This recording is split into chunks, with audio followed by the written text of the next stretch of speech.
the 10th of August 2012, and we were on the Greek number 6 of the document.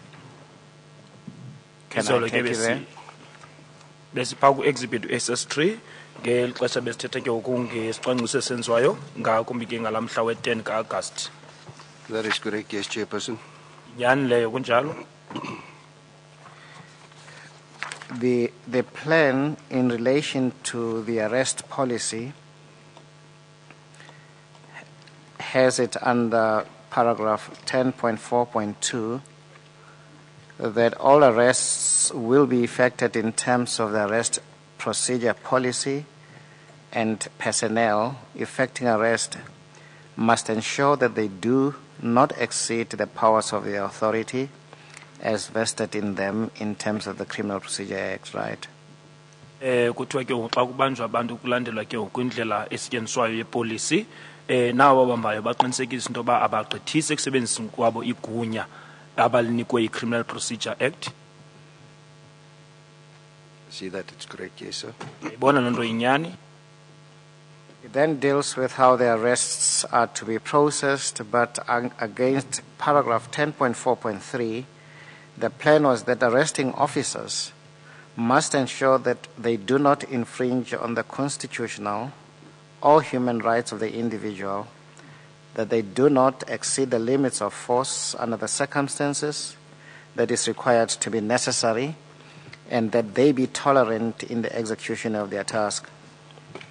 Bayacacisa ke ngoku lo ubambayo into yokubana funeke bangathi ke ngoku bophule imithetho yabantu abanayo ngokomgaqosiseko kwaye nasekusebenziseni amandla bangagqithisebenzisi amandla ngendlela egqithisileyo kodwa babe nendlela abakwazi ukuthi banyamezele kwenzeni kwabo umsebenzi wabo. That is correct, Chairperson. Nyani leyo sihlalo. That is how you found the document as part of the plan when you arrived the 12th, correct? Liqobo lifumeneyo ke elicwangciso ngalamini xa ufika kunjalo.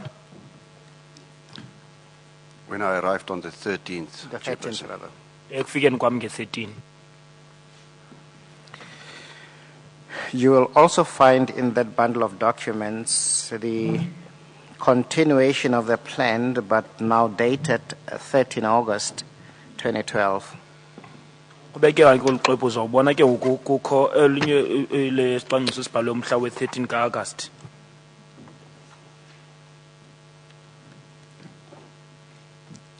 Chairperson, I only have a plan that is dated the 10th of August, and then I have the continuation from the 14th of August as part of my SS3.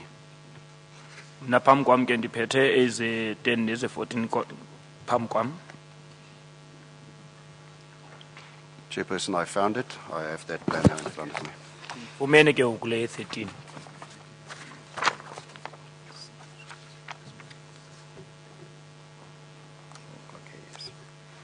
Just before we do that, the plan we were dealing with now, the one dated to the 10th, you will see at the last page of the document, paragraph 19 dealing with signatures.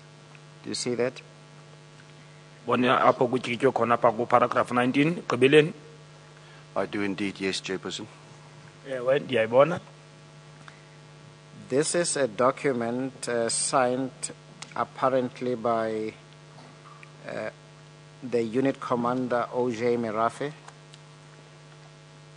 Le ke ngoku isayinwe ngucommander wecandelo uMirafi. That is correct, Chairperson. Inyani leyo sihlalo. Is he a POP commander as indicated on that document? Yena icommander epop njengoba kubhaliwe kolu xwebhu. He is indeed a public order policing unit commander. That's correct, Chairperson. Ewe ke icommander yelicandelo le-POPs. And we commented on his experience yesterday, did we not? Sithethile ngomava akhe izolo akunjalo. That is correct. My understanding that he has more than 20 years experience in public order policing. Ewe injalo ngokuba uminyaka nayo kwi-POPs ingaphezu kwe-20. And ML Sibuluki, the brigadier. Emalsibuluki ubrigadier yena. Chairperson, it's my understanding, or let me first say, I met Brigadier Sebeluki after my arrival and on the 14th of August, on that Tuesday. It is my understanding that he was the acting cluster commander for the responsible cluster in which the Marikana police station falls. Uthi ke ngokulo belibambela le cluster commander uSibuluki nangona edibene naye ngo13 ngalamhla we14 kungolwesibini. Shall we now move to that one dated 13 August 2012? Singagqithela kule ibhalwe nge13 August 2012. In paragraph 1, it deals with a situation. I'm sorry, may I interrupt? Have you got the right document from you? One way to deal with it, I think, is in the original hard drive that we got from the SAPS, there are numbers in the top right-hand corner. And am I correct in thinking that it's 1674 is the number? That's correct. So I think the one we've been looking at up to now is 1665. Is that correct, Mr. Semenyi? That's indeed correct. Now we're moving on to 1674, the top right-hand corner. That's the part of Exhibit SS3 that we're now looking at. That's indeed the document that I have in front of me, Chairperson. Iyo ngqondo ndiphethe phambi kwami. General, as we point out, the plan in paragraph 1 describes the situation, the nature of the operation. Do you see that? Iyathetha ke ngemeko ne operation leyo insusa uyayibona? I see that, Chairperson. Ndiyayibona sihlalo. Shall we just touch on some of the salient features of this plan? Against paragraph 1.3, there are risks analysis identified there. Kukho ke ngapha kubhalwe i-risk analysis khona. I note the analysis as it's reflected under that 1.3, yes, Chairperson. Ndiyayibona ke zibhalwe pha 1.3. How are they? What do they read there? Kubhalwe ntoni apho? First, murder of dissenting persons to strike, damage to property, intimidations, assault, person gathering illegally, acts of public violence, and possession of dangerous weapons. Ithetha ngaphezulu ngokubulala kwakunye nomonakalo kwimpahla nokugrogrisa nohlaselo nabantu ababuthana kungekho semthethweni nezenzo ke zodushe esidlangalaleni kwakunye nokubamba okanye ukuba nezixhobo ezinobungozi. And the threats? The threats indicate crime intelligence has been tasked to ensure information flow to all relevant role players. Abebhala ngezibuzo bathi ke ngoku indlola ke zelaphulo mthetho banika umsebenzi wokuqinisekisa uba ulwazi luyafumaneka kubo bonke abo babandakanyekayo. And further, the daily threat analysis must be used to determine the daily force deployments. Nokuba uphononongo lwenzekayo imihla yonke kufuneka liqinisekise kuba kuzothunyelwa njani abantu ngemini. It also touches on a number of things, but against paragraph 3, it deals with the concept and focus. Apha ke ngoparagraph esithathu ijonga kuizinto ithetha ke into egxininiswa kuzo. Yes, Chairperson. Under operational orders, it records that all forces will parade at the Middle Kraal Rescue Center, Lonmin Mine. Iyatsho ke ngokubonke amaqela ke bazawuba pha Middle Kraal Rescue Center kwi-Lonmin Mine. That's correct, Chairperson. Njalo sihlalo. It also, against paragraph 3.2.6, records that briefing will be conducted by the overall commander and daily briefings will be given by crime intelligence to give direction of the deployment. Kuthiwa ke ukuzawukhupha ke ingxelo yena izaba ngukhomanda ongamelayo eziza kwenziwa intsuku zonke iza kwenziwa yona zintloli ezolaphulo mthetho kwenzela kuzokwazi ukuboniswa kuba kuzawusetyenziswa kuzohanjwa njani na. It indicates that, Chairperson. Loo nto ithethayo ibhaliweyo nakuyo leyo.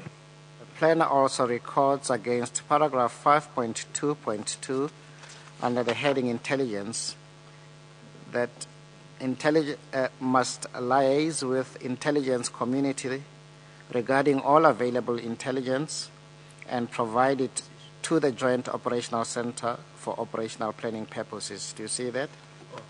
Iyatsho ke into ba kufuneka basebenzisane ke uku naba ke uku ba zintoni ukwenzela ukuba bazokwazi yonke lonto kwi jog ngesizathu ke sokuba bakwazi ukwenza isicwangciso.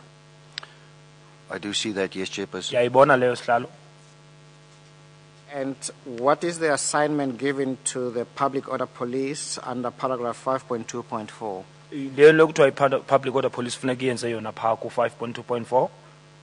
It indicates that Public Order Police will be responsible to do the following. First bullet, crowd management in terms of the national policy on crowd management. Second bullet, record all incidents as they occur. Third bullet, post a record clerk at the JOC. Kuthiwa into abazawuyenza ke bona into kubana ke ngoku balawulwe izihlwele belandela ke ngoku ipolicy ethetha ngolawulo izihlwele bazobhala zonke iziganeko ezizobe zisenzeka apho kwaye bathumele ke ngoku nonobhala pha kwi-JOC. Against paragraph 7, the plan deals with the use of force. Pha ke ngoku isicwangciso kwindawo yesixhenxe ithetha ngokusebenzisa kwamandla. Yes, Chairperson. Wesihlalo. Can you tell us what is stated there? Kasixele bakubhalwe ntoni apho. It states under paragraph 7, use of force only on command or self-defense in accordance with legislation. Kuthiwa ukusebenzisa kwamandla kanye ukuzikhusela kuza kwenziwa qha xa kukhutshwe umyolelo njalo kulandelwa ke nemithetho. And of course, it repeats the policy on the arrests against paragraph 10.4.1. Iyayiphinda kakhona pha ku paragraph 10.4.1. And if we go to the last page of the document, Uba uya kuphepha lokugqibela ke kwapha kolu xwebhu. do you recognize any of the signatures that appear there? Signatures lapha ikhona enye yazo yaziyo. I recognize 3 signatures, that of Brigadier Kalitz, that of Major General Naidu, and that of Major General Mpembe. Ndibona ke ngoku isignatures ezintathu zaka Brigadier Kalitz kunye no Major General Naidu neka General Mpembe. Any of those individuals with pop experience? Banamava ke ngoku abo.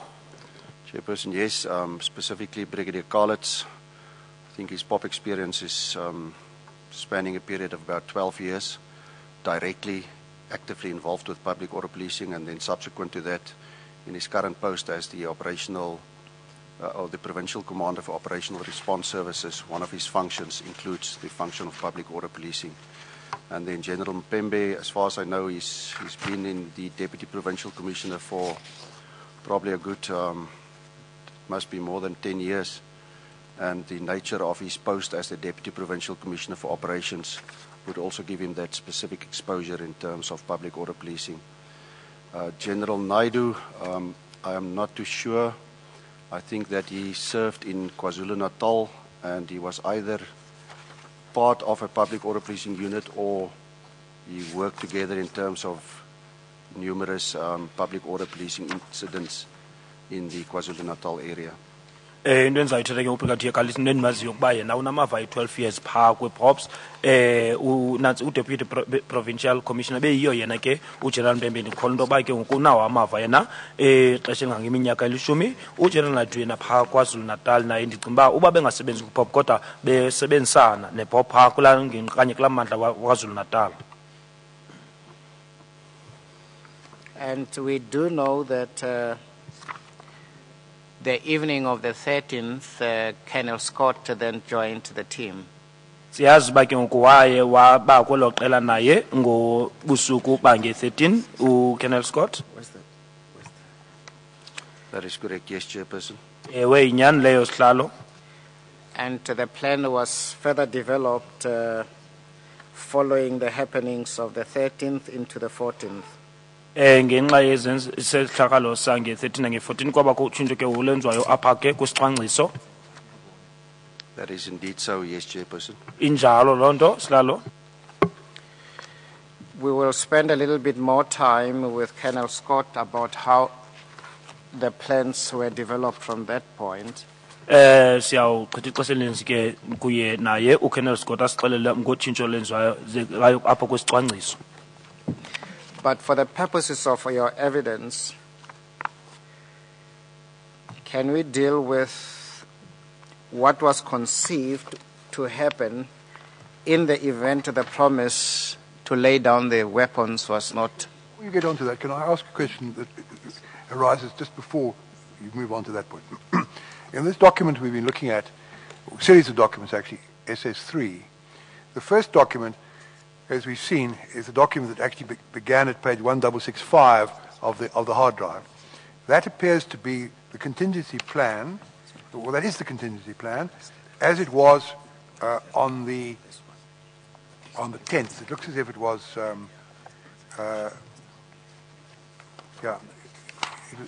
was on the 10th and it was signed on the 10th. So I take it it's effectively was the document in place at the beginning of operations, if that's the correct word, on the 10th, which is Friday the 10th.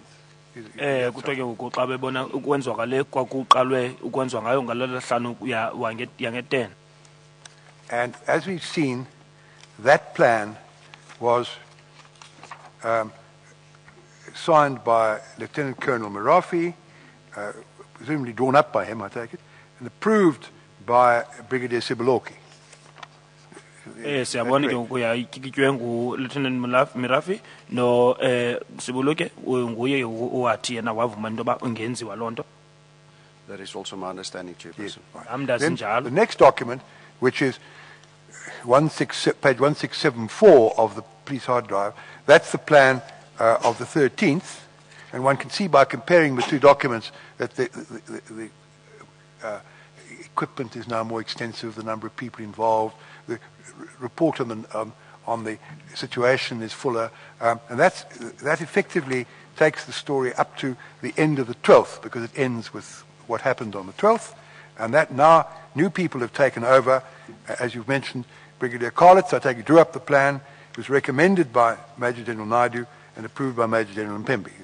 That's correct. Siyabona uba kwaba kutshintsho olukhoyo ngoba ke ngokunye le ilandelayo ke ngoku iplan kongezwa inani labantu kwakunye nezixhobo zokusebenza. Then the next document is a far more substantial document. It's called Operation Platinum. It hasn't got a page at the end indicating who drew it up, who recommended it, and who approved it, but perhaps that's information you can give us. But is this effectively the plan that came into being after Lieutenant Colonel Scott came on the scene? And certain decisions were made, I think, on the evening of the 13th, as you described. At the so-called third meeting. Would that be correct? Inyani na kuba le yokugqibela ke ngokuthiwa yona ayinalo iphepha lokugqibela ngoba ayibonisi into yoba yatyikitywa ngubani kodwa ngexesha wayefika ngalo uColonel Scott kunjalo ile plan yokugqibela leyo. Chairperson, yes, it's correct. It started with the arrival of Colonel Scott at around 19:30 on that Monday evening, and then it continued basically after the direction that was given during that third meeting. What I'm leading up to is we don't have a page here that says, like we have, as we have in the other two. So, is there such a document in existence, do you know? Or can you just tell us what that document would contain if there were one? In other words, like the last page of the other two plans. The first signature, I take it the person responsible for drawing up the plan. The second is the recommender, and the third is the approver. Is that how this one would have worked also? Iphepha lokugqibela likho ba usingasixela into yoba mhlawumbi elo phepha lange zilenziwe okanye alikho napho siyofumanisa uba ngubani owatyikityayo nokuba ngubani owafumana ukuba masiqhubekeke eso sicwangciso. Chairperson, there is no such a plan that was compiled in the same format as the one on the 10th and the 13th. So there's no plan where there are signatures attached. The reason for that is that there was already now an active protest environment. And what we do is we go and operationalize that specific planning. That's why it was referred to as a contingency planning.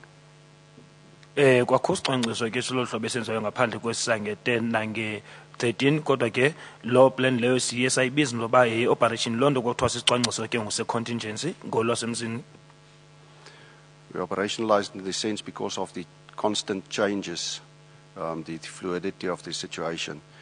You will see that in this plan that the essence of what is contained in the more formalized plan is also contained, even albeit in a different format. It has a name, Operation Platinum. Chairperson, yes, that was something that was decided by us on that Tuesday, that it's easier when we refer to when we do a planning, we refer to it. So it was just a name that we dubbed the operation. ligama nje esayithiya ngayo ke sosicwangciso ngelo xesha. If there had been a last page, such as we have in the two previous plans, what would it have contained? Who would have signed it? In other words, who was responsible for drawing it up? I understand with inputs from other people. Who then recommended it, if someone recommended it, and who then is be regarded as the person who approved it? Ukuba ke ngoku iphepha ligqibela belikhona besothi ngubani obekufuneka uba utyikitile apho waze wasibhala esi sicwangciso kwaze kwabakho lona ke nguvumayo into yoba ungaqhutyike kunesi sicwangciso.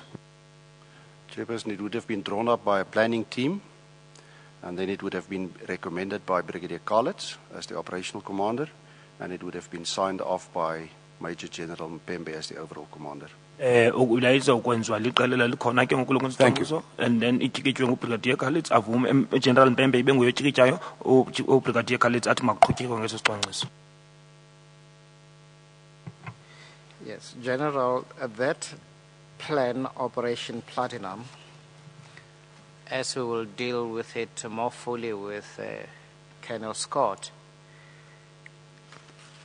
does it look familiar to you with the various slides that are in it? Ngwento izibhalwe kunto oyibona uyazi nawe uyikhumbula kakuhle le plan nangona ke sizawuthi xa ifikile uGeneral Scott siyithethe kunye sixoxe kunye naye. It does look familiar, yes, Chairperson. Uyabonakala ba iqhelekile yona.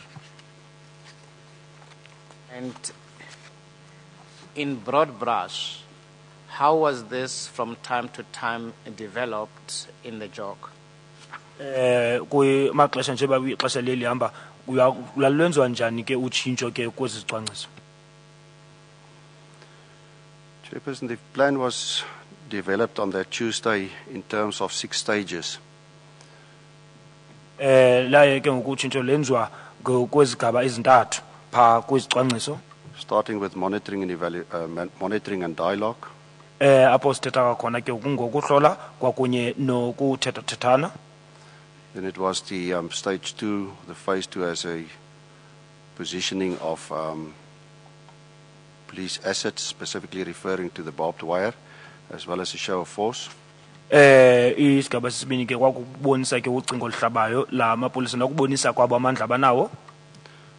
Third phase was one in terms of dispersal, Eyesithathu ke leya yokuhlakaza disarming as well as arrest.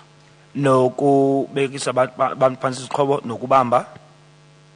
Fourth phase would have been the arrest and the processing of those people that has been arrested, as well as then the dangerous weapons confiscated. Eyesine ke ngokubamba nokuba kwenzeka ntoni ngabantu ababanjiweyo nangezixhobo ezo zinobungozi. The fifth phase being intelligence-led operation in terms of intelligence information that would have been gained by those people arrested. Kwaye ke ngoku kwakuzoba ngenxa yokuncedwa ke ngoku ngolwazi oluza nentloli bethetha abantu babanjiweyo. And then the last phase was the coordinating and search of specific identified areas, inclusive but not limited to specific hostels. Into yehlanu ke ukuba kuhanjwe kuye kwezo hostel okanye inkompoundi zikhanganyiweyo kuba kuhambe kuyosetshwa khona. Every one of the phases would have started with the monitoring and the dialogue. Kuzo zonke ke ngoku ezo zigaba kuzoqala qala kuhlolwe kwaye kungene ukuthethathethano. Shall we just again, in broad terms maybe, describe what was contemplated in respect of each phase? Masichaze ke ngoku kwisigaba ngasinye into yokuba yintoni le ichazwayo kwakuthiwa iza kwenzeka. Chairperson, phase 1 was a command group under the command of Brigadier Kalitz as the operational commander. Kwi le yokuqala isiqala isigaba ke ngoku yayiliqela eli lalingaphansi koBrigadier Kalitz. He would have then had negotiators, 4 negotiators with him in the command nyala. Pha kuyipo ayizoba nabantu abane ke ngoku abenza uthethathethano kunye nabantu. Consisted of 5 nyalas in total, Yayizawuba zihipo ke ezinhlanu. with close to 50 public order policing personnel. Singathi namalungu ke ngoku amashumi amahlanu ke ePOP. Inclusive of that, the negotiators that are referred to, Kuka ke nawo abantu benza uthethathano bethetha ngabo. as well as 2 public order policing information officers that also acted as the video operators. Naba ke ngoku bulwazi bePops, aba ke ngoku bona bebekhupha ulwazi. The intention was that this group will go forward Injongo yokuba ke ngoku eliqala lizawuya phambili lona. to the so-called frontline area close to the Koppie Baye kundawo le ngaphambili ngaphambi kwentaba leyo. and position themselves a distance away from the grouping of the protesters. Bame mgamana ke kule ndawo babeme kuyo abaqhankqalazi. 100 meters behind them, there was a TRT Imitha ezilikhulu emva kwabo ke kwakume iTRT. deployment that was responsible for the protection of those public order policing members, Abo ke ngoku bona babekhusela aba bePops. should they be specifically threatened in life-threatening situations. Ukuba mhlambe kungabakho imeko egrogrisa ubomi babo ebeka esichengeni. The tasking was that the negotiators must make contact Kwakuthiwa ke ngoku aba benzithethathano ngabo ke kufuneke bayokuba nendibano apho with a leadership element of the protesters, neenkokheli zabaqhankqalazi. that they should create a climate and atmosphere that is conducive for potential negotiation and communication. Ukuba benze imeko yalapho ibe ilungele into bakwazi ukuba kubekho udliwano ndlebe. The intention was that they would then communicate with this leadership element, Ngoku injongo yokuba bakwazi ukuthetha nezo nkokheli. that the police are there to find a peaceful resolution to the situation, Ukuba amapolisa akwazi ufumana isombululo sanoxolo kumeko oyayilapho. to indicate to them that it's a illegal gathering and that the possession of the dangerous weapons in itself is illegal, Ukuba ke ngoku imbutho engakho semthethweni nokuphatha izixhobo ezinobungozi into engakho semthethweni. that they should do this negotiation through the interpretation of a person that is familiar with Fanaka law, Ukuba babezothi xa bethethathethana ke kuba ncedwa ngumuntu okwazi ukutolika isifanakalo. that they should do it from the confines of the protected armored vehicle Ukuba yonke lento bazawuyenza bengaphakathi kwale nqwelo ikhuselekileyo. using a public address system. Basebenzisa ke izihokitoki zabo. They should then also indicate to the striking mine workers that there are processes in place that they can address their grievances through, Baxelele ke abaqhankqalazi into bafuneke balandele indlela efanekileyo ukuba base ngaphambili izikhalazo zabo. that the police's interest is in the maintenance of law and order. Ukuba into ebisenza umdla kwamapoliseni kukuba makulandelwe ke ngokumthetho kube khona ozinzo. This part of the plan was, as you told us yesterday, implemented in full and successfully. Iya isicwangciso ke sitheke ngosalandelwa ngokupheleleyo. This part was indeed implemented, yes, sir. Ewe lo ndawo leyo yathi yenziwa. But of course, we know that the group at the Koppie did not disarm. Siyayazi kodwa ke ba iqela elilona khange libeke phansi izixhobo zalo pha entabeni. They did not know, Chairperson. Zange bayenze loo nto. Sihlalo. Despite the negotiations that were engaged with its leadership. Nangona kwangena kuthethathano kunye neenkokheli zabo. Despite that, yes, Yes, Chairperson. nangona kwakunjalo. Can you now tell us broadly what phase 2 contemplated? Kasixelele ngokuba kwakwenzeka ntoni kwisigaba esisesibini. Phase 2 was 6 armored Nyala vehicles, Le isigaba sesibini kwakhophe ngoku ihipo ezintandathu. all 6 of them had barbed wire trailers, Zonke ke ngoku zazitsala itrailer ezi zazinocingo oluhlabayo. that had the potential of deploying 3 strands or 3 rows of barbed wire for a distance of maximum 100 meters. Zazinokwazi ke ngoku ukutsalwa ucingo ke ngokumgama ungangemitha ezilikhulu. They were under the command of Colonel Makobela. Babe ngaphantsi ke ngoku ko Colonel Makobela. You also had approximately 50, I think just less than or just over 50 public order policing members in those Nyalas. Pha kwezanyala ndingathi ke wayenamapolisa ayi 50. Those Nyalas were kept back at the forward holding area 1. zimiswe phaa kundawo le kwakulindwe kuyo phaa ku-Fort Holding Area 1 for the Tuesday as well as the Wednesday. ngoLwesibini nangoLwesithathu. But they were moved forward on the Thursday, Zaye zahamba phambili ke ngoLwesine and they were pre-positioned zamiswa ngendlela ethile just about 10 meters in front of the command line, the negotiators and monitoring group of Brigadier Carlitz and Colonel Mary. babeme ngaba emva kwabo benza uthethethano umgama ongangeemitha ezilishumi. They were positioned from the power station, Babeme bangase power station that is to the, basically to the south of the Kopi. ezantsi ke kwentaba le. That power station formed a natural barrier in terms of the fence that's erected around the power station. Yayinomqobo ke ngoku okhoyo ke ngenxa yothango olalupha kule power station. And they were then positioned from that southern position more towards the north. Babe pha ezantsi ke ingathi bajonga pha kakhulu ngasemntla. About 80 meters apart. Bekumgama ke imitha ezingamashumi esibhozo. And 5 of them being in line, Abahlanu kubo bebesemgceni. with the 6th Nyala initially, Neza nyala izahipho zintandathu zazipha kuqala. slightly forward and in a westerly direction. Ngaphambi kwazo bangakucala ke ngoku lasentshona.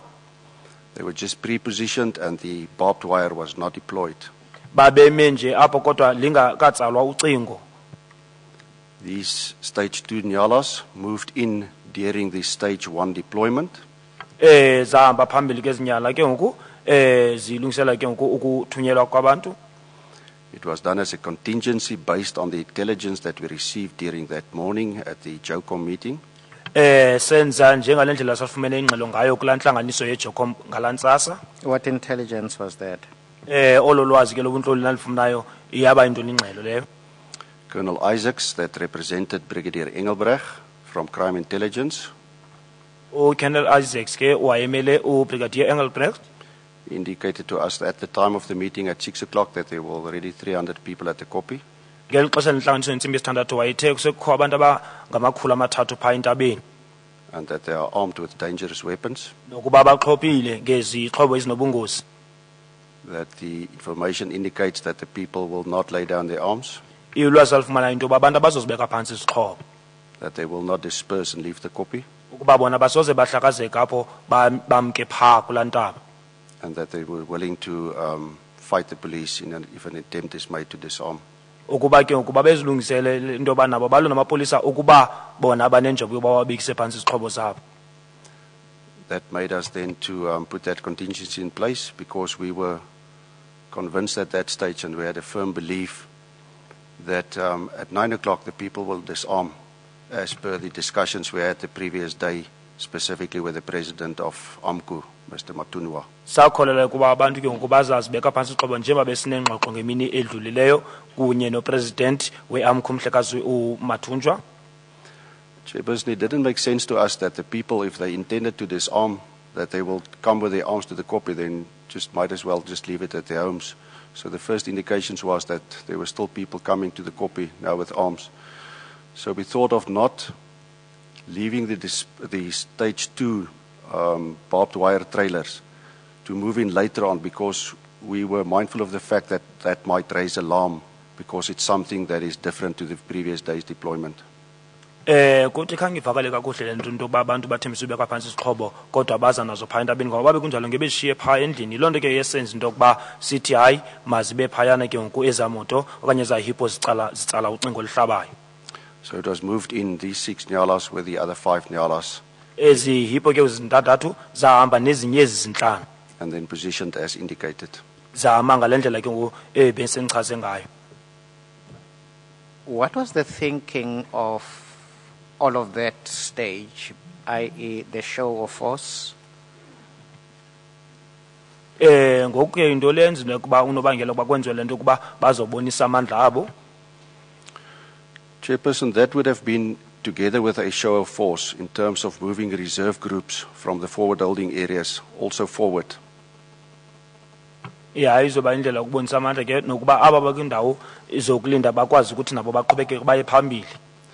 This is part of a specific show of force that has worked successfully for us over many, many years in thousands and thousands of specific dealing with crowd management situations. Lento yokubonisa amandla iyasebenzela kakhulu ke kwiziganeko zangaphambili ezingaphezulu kwewaka inani lazo ke kwixesha elidlulileyo. The principle is that if you go and deploy additional personnel, that those personnel deploy in a disciplined manner, that those personnel will have a variety of resources, specifically armored vehicles, as well as other vehicles, other units present, then it will give an indication that the police are organized and the police have the numbers to actually deal with any aspect of lawlessness. Ke ngoku lento isebenza kakhulu ukuba kubekho abantu amapolisa abazoba lapho besiphila kuhle ngakumbi nezixhobo zabo babonise ebantwini ukubana noba kungenzeka ntoni nabo bazilungiselele. So the idea was that should there be any specific threat made at the negotiating nyalas as well as the police officers deployed behind that, inclusive of the media, Sasol into bana kuba kwakusenzela into yoba uba ke ababenza uthetho bangagrogriswa okanye kugrogriswe ke zenziwe apha ke kwaba benondaba, that the police will be able to rapidly deploy that 6 barbed wire or the wire on the barbed wire trailers. Kwaweza kwazi ukuthi amapolisa ke ngokuba bakhuphe ke ngoko ezihipo zinamacingo ezihipo zazintandathu. And that would have enclosed the police then basically on 3 sides. Yayizokwazi ukuthi ke ivalele amapolisa ke kumacala amathathu. Before we deal with the barbed wire and its presence there, what message is sought to be communicated by this display of force? Ngaphandle basithethe ke ngokukhutshwa kocingo oluhlabayo ke xa nibonisa amandla wenu ngophi umyalezo onizama uthumela ngokwenza loo nto leyo? Chairperson, we were mindful what has happened on the Monday when there was a police line that was behind a group of protesters. Sasicingile nangale nto ke yenzeka ngomvulo apho kwakho amapolisa enze umgca babehamba emva kwabaqhankqalazi. And we also know the challenges that once the protesters move in between police officers as they are positioned, Siyazi nemicelimngeni into yokubana ukuba abaqhankqalazi bangena kumgca lo wamapolisa kwindlela abame ngayo, and then the difficulty to deal with individual confrontations. kuyawuba nzima ukuba usebenze kumeko apho kuzobakho ungquzulwano khona. Because the moment you have that, you will have protesters and police officers, and you will have them all mixed together. Ngoba iyawuba yimeko apho ke ngoku bayawudibana nabaqhankqalazi wona amapolisa. Then makes it extremely difficult for police officers to use aspects like CS gas, or that they use stun grenades, or then even rubber, because there will be just police officers and people mixed. Ngoba kuyawuba nzima ukuthi amapolisa ke ngoku abasebenzise ke ngoku izintywizisi ezi ne-stun grenades ngoba amapolisa bayobe bexobene kanye bedibene nabaqhankqalazi. So the intention was to create a physical barrier, Nto ke ngoku wakuba makuvezwe kumqoba uzawubakho, but also a psychological barrier, kodwa ngokwasengqondweni kwakhona. that we can indicate that this is where the line stops, this is police area, this is a no-go area. Ukuba kubonakala into yobana ke ngoku lapho ke umgca lo uphela khona apha kwaye apha kungenwa ngoba indawo yamapolisa. That tactic, historically, what results has it yielded for? Iye yaveza iziphumo ezinjani kwixesha elidlulileyo ke ngoku into okanye ukubonisa ubuchule ngendlela enjalo? Public order management. Kulawulelweni ke kwezihlwele. Chairperson, the deployment of barbed wire is known as a defensive measure. Le ke ukhutshwe ke ngoku kucango oluhlabayo kubonisa ngendlela ke yokukhusela. It is used and has been used successfully in terms of protecting assets. Ke ngoku iye yabonakala njengendlela ebalulekileyo ekwaziyo ukukhusela impahla. Be it a key point, identify key point, or in this case then human resources. Nokuba ke ngoku zizinto ke ngoku esizibiza ngokwasesingesi le singesi izinto ezifana human resource.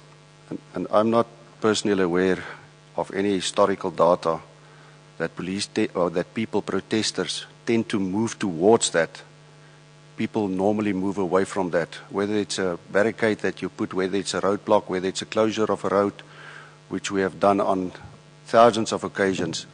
People do not want to enter into that area because they see that as a police action, and a barricade that's erected, people traditionally move away from that. Ngokwesiqhelo ke into esiyazi into yoba xa kubekho imiqobo enjalo abantu abayipha into abayenzayo banohambela kude kuloo ndawo leyo amapolisa ayivalileyo. And we saw it in that sense, but we also made sure that we had a distance of approximately 80 meters away from the protesters at the copy. Sayibona nto leyo saqinisekisa nakhona into yokubana kufuneka kubekho umgama phakathi kwethu nabaqhankqalazi ongangeemitha ezingama-80. Okay, now that we're talking about the barbed wire, what distance does that, when deployed, give the police and protesters in this example? Xa ke ngoku icingo lihlaba likhutshiwe linika amapolisa nabaqhankqalazi umgama ungakanani? President, let me just understand the question. What distance does it? The barrier that is created by the barbed wire itself, what distance would that create between the police line and the protesters? Le ndawo ke ukubekwa kuyo ke ngulo barbed wire umgama ozoba phakathi kwayo kwakunye nabaqhankqalazi kwakunye namapolisa iba umgama ungakanani? Are you interested in the measurement? How far would the police be from the protesters after the barbed wire was in place? Is that the question? That is the question properly phrased, Chair. Nguwo ke lo mbuzo lo into ba lo barbed wire izaba bude umgama ungakanani na? Chairperson, the closest police officers were then approximately 80 meters from the smaller group. There were two distinct groups, a bigger group and then the smaller group. Ngoku amapolisa ayephambili phakathi kwabo nabaqhankqalazi ababengaphambili eliqela limbalwa yayingizimitha engizingama-80. What was the thinking behind that strategy? Intoni ke ngoku nanicinga xa kusenziwa into lolo hlobo? It was initially that when we deploy that it's not deployed directly in front of them, so that the people can see that there's a distance still kept. And it was also communicated because I must just indicate that around 11 o'clock, there was a small group, that smaller group moved their position and they positioned themselves in front of the 6 Nyala that was slightly towards the west. Then there was also specific threats made to say that we should move those Nyalas and they are not going to ask again. It was then explained by the negotiators to Mr. Norkie, but it was explained over the public address system for obviously everybody to hear what the purpose of the wire was, that the wire is positioned there exactly for the protection of the police, to indicate that the police neutral area. So that was the initial thinking, that we can keep it away so that we can just deploy that without raising alarm and then people starting responding to that. I can then mention, based on that threat, we moved that Nyala, that 6 Nyala, then back more to the eastern side, more to enclose the police officers.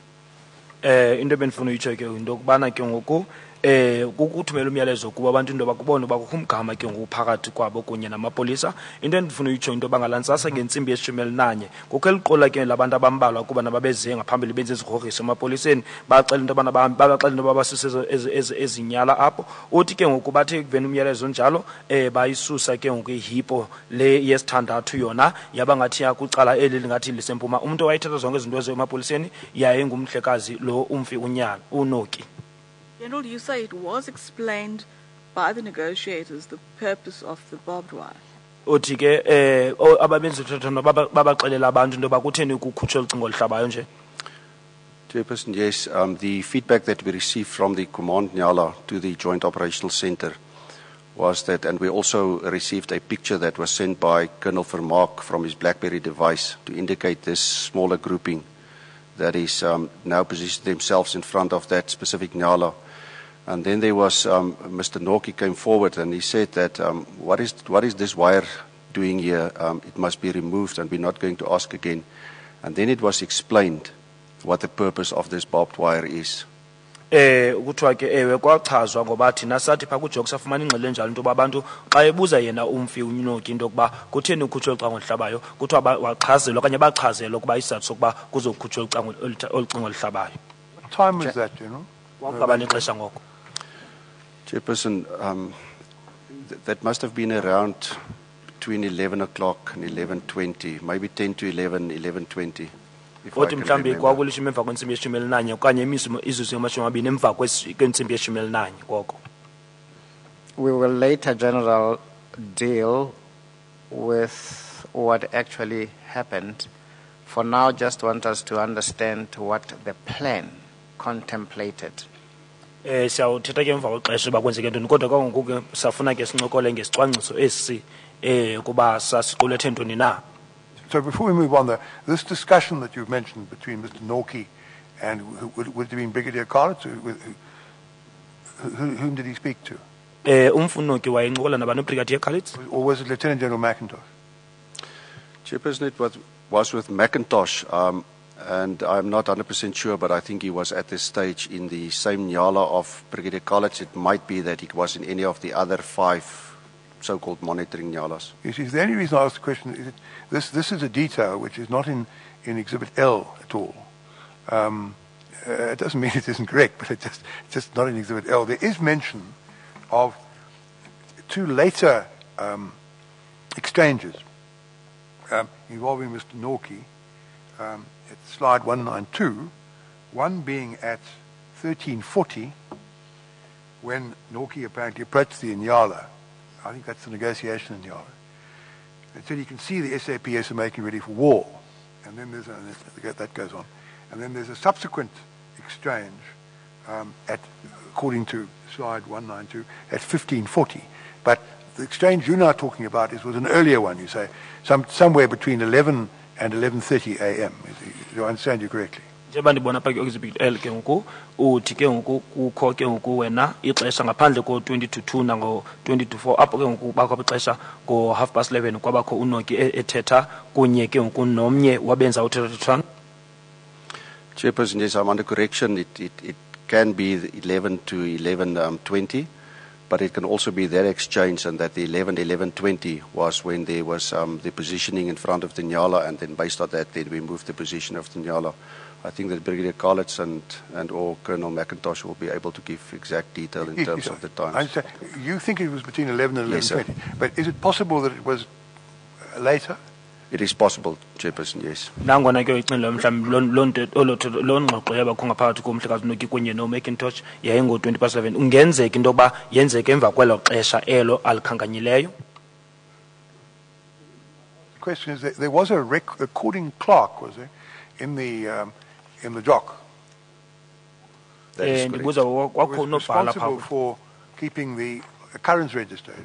That is correct, Chairperson. ebhala ke ngeziganeko ezenzekayo irejista yakhona. So, did I say something like that? It's called occurrence register. It's the Current book. yes, occurrence sir. book. Yeah. Incwadi ke iziganeko. And that's the document we have, FFF25. Am I right? Ile ibhalwe phaa ke ngoku ingu-FFF25 apha kumaxwebhu.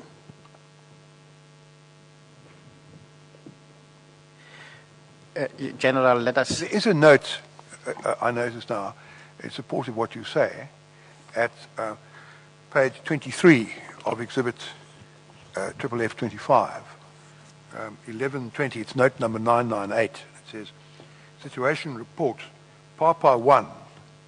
You'll tell us in a moment who Papa 1 was. That is Brigadier Reported Collins. that the group are moving towards the Inyala. The group leader, it must be Norkie, I take it, asked the police official to remove their wires. And he said he's not going to ask them again, as he's also aggressive. About 3,500 people gathered. That's note number 998. Now, that's obviously the piece of evidence that you're busy with at the moment. Is that correct?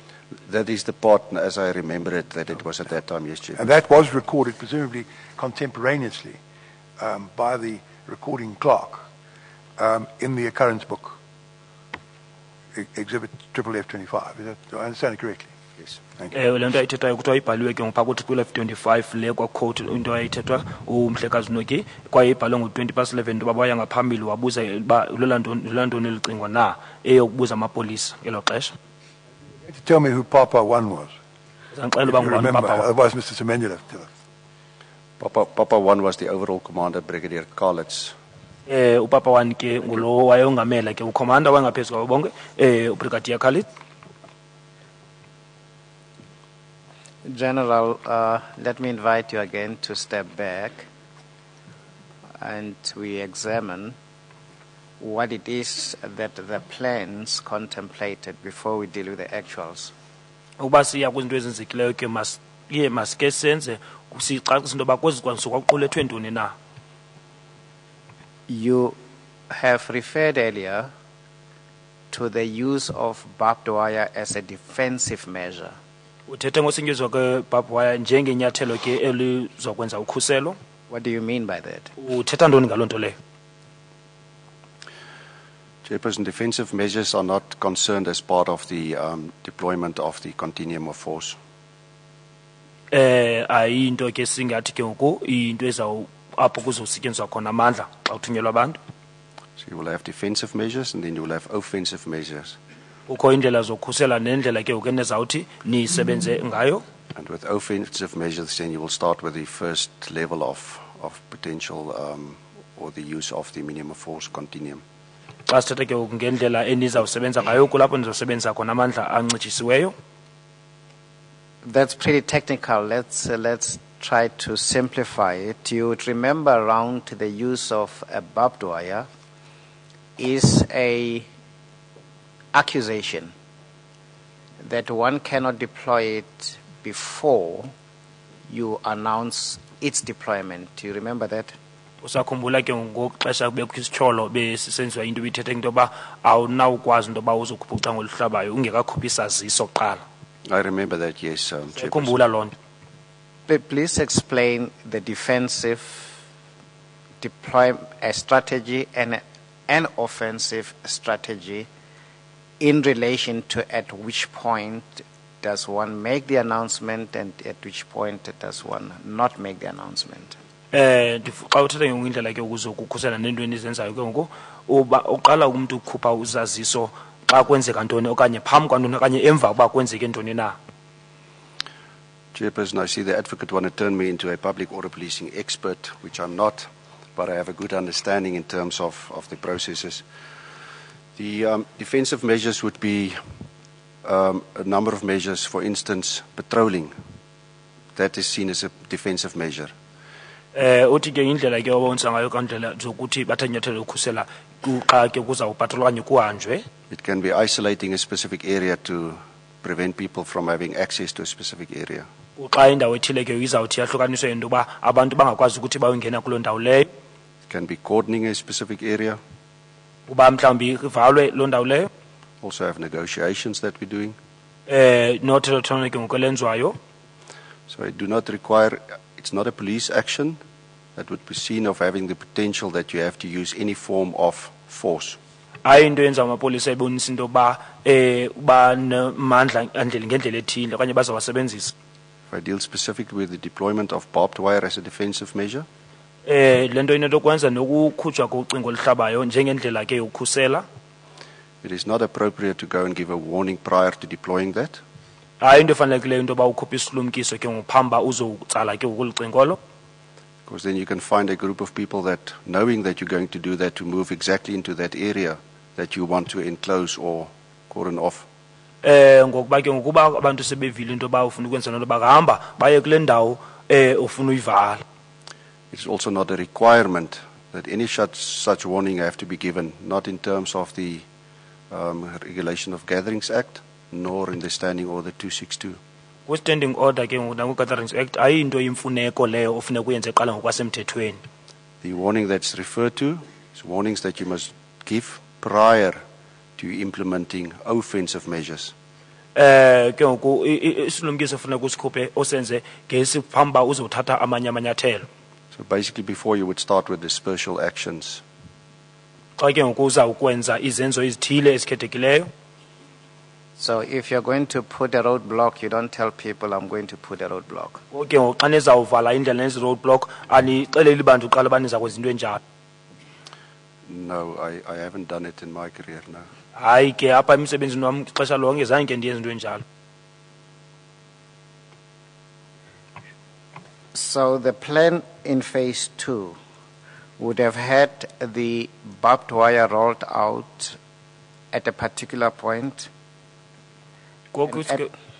And at what point would the announcements be made? Xa ke ngoku bekuzokhutshwa apha kwigaba sesibini ke ngoku thango oluhlabayo ke ngoku bekuzokwenzeka kweliphi ixesha okanye xa kwenzeka ntoni ukukhutshwa kwesaziso. Chairperson, on the completion of the deployment of the barbed wire, Xa ke ngoku olu cango oluhlabayo lugqiba ukutsalwa lonke then there will be an announcement made kuzawuthi ke ngoku kwenziwe isaziso eso as per requirement that it should be in 2 of the official languages. njengoba ke ngoku kufunwa njalo ke ngoku ukuba kufuneka kube ngamalwimi amabini. And also, if possible, in a 3rd language that is mostly understood by the people in this specific area.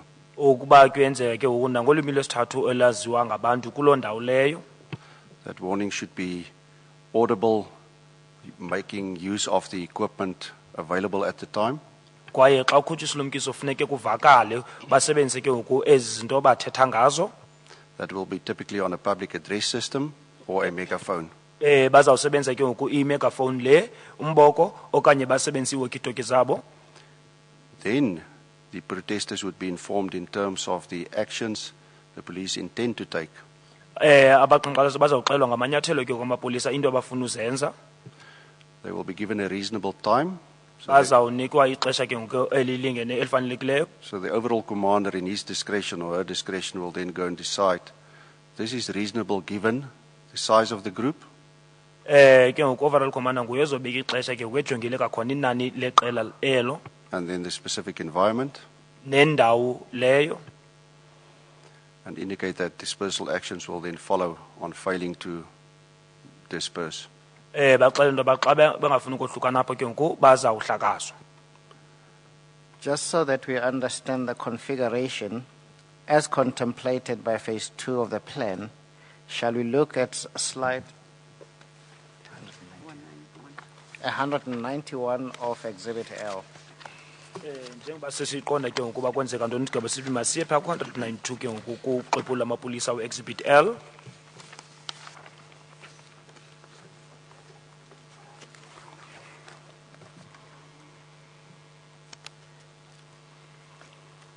Do you have that slide? Ujonge yona phambi kwakho? I do have the slide, yes, Chairperson. Kunjalo. Is that what was contemplated about the positioning of the police service, the nyalas, etc.? Indlela ke ngoku kwakuboniswa ngayo ke ngoku ngendlela ezazime ngayo ke ngoku inyala imoto zamapolisa namapolisa. Chairperson, yes, the only difference was that initially that 6 nyala that you will now see that is basically close to where it says 50 meters. That initially, in terms of the planning, would have been in a position, if you take the 5th nyala and you will basically take that same angle and that same distance and you just move it towards the west. That is the only difference in terms of the initial contemplation, but the plan was adapted after the specific threat that was made to that 6 nyala.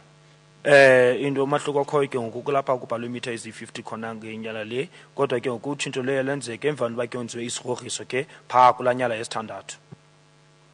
The rest of that is in terms of the distances, the positioning of the negotiators and the monitoring group nyalas behind it, and then in terms of the distance where the TRT members was deployed, you will also then see that they are covering the rear flank of the nyalas, the negotiators nyalas, as well as they have a northern flank, a side flank in a sort of a L, that they are also providing protection on that open side. Enye ile sibona ke ngoku kubhalwe imigama nendlela abame ngayo into yokuba aba babeme emva kwaba benza uthethathana ke ngoku nalapha ke ngoku sibona indlela ezime ngayo ukuba zingathi zenze u-L. So Nyala 6, according to plan, would have been as depicted on slide 160 of Exhibit L, would it? Inyala ke ngoku le yesithandathu befuneke ime ngolu hlobo kuboniswe ngayo phaa kweziphi L160. That is the planning and that is the position, yes, Chairperson. Ewe ke yayisiso isicwangciso eso nendlela ofuneka ime ngayo.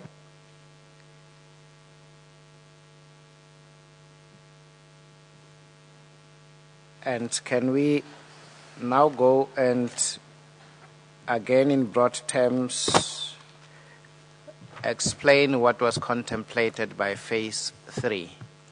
Singathi ke ngoku sichaze into yoba phaa kwisigaba sesithathu kwakuqulathwe ntoni na apha kwisicwangciso. Chairperson, once the stage 3 deployment was necessitated, Emva nba ke ngoku sabone into imfuneko kwenziwe isigaba sesithathu. it would have gone over to stage 3, but it all started with phase 1, obviously, which was in position, and then the phase 2 deployment, as I've explained, and then only stage 3. Ke ngoku iqale ngezi zimbini ezinsendizichazile uqala isigaba sesiqala nesesibini kwaziwa ke ngoku kwesi sesithathu isigaba. It's phase 3 in the document in Exhibit SS3, which we've been looking at, which is the Operation Platinum document. Or is it not there? Apha kwesi isigaba sesithathu sikhankanywe phi sona.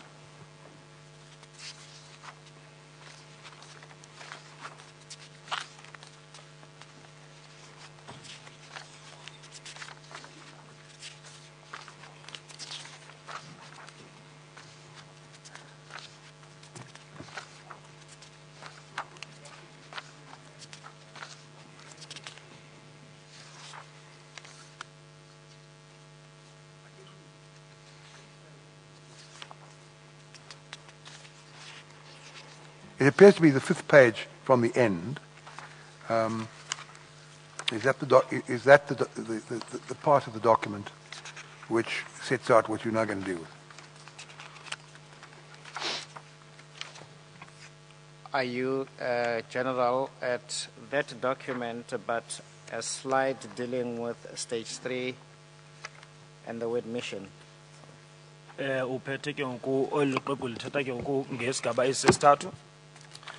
Chairperson, I have in Exhibit SS3, close to the end, there's a heading that says Operational Overview of Stage 3.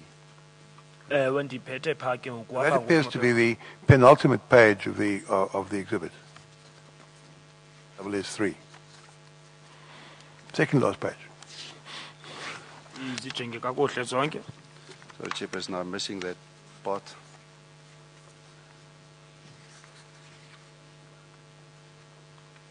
Khange ndikuve baba uthini kule ndawo. The last page is headed Stage 3 Operational Overview, and the page before that is headed Operational Overview of Stage 3. And then the page before that is headed Strategic Guidelines. The page before that is headed Risk Assessment. That's right. And the page before that has got the police logo, and then the words Operation Platinum, London Mine Marikana, 16 August 2012, Stage 3. That's followed by current information. Is that where we are now? Chairperson, yes, I have the page that says Strategic Guidelines, and then the second slide on that page starts with the Operational Overview of Stage 3. When ndiliphethe elo phepha lithetha ngolo hlobo. Elithi Strategic Guidelines.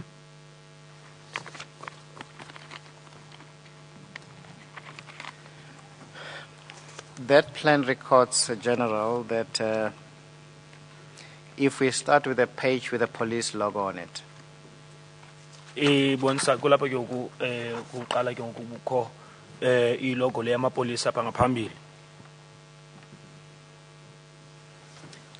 the current information that was available at that time on the 16th of August 2012, correct? Lo yafumaneka nge-16 ka-August 2012 kunjalo? That is correct, Chairperson. Kunjalo sihlalo.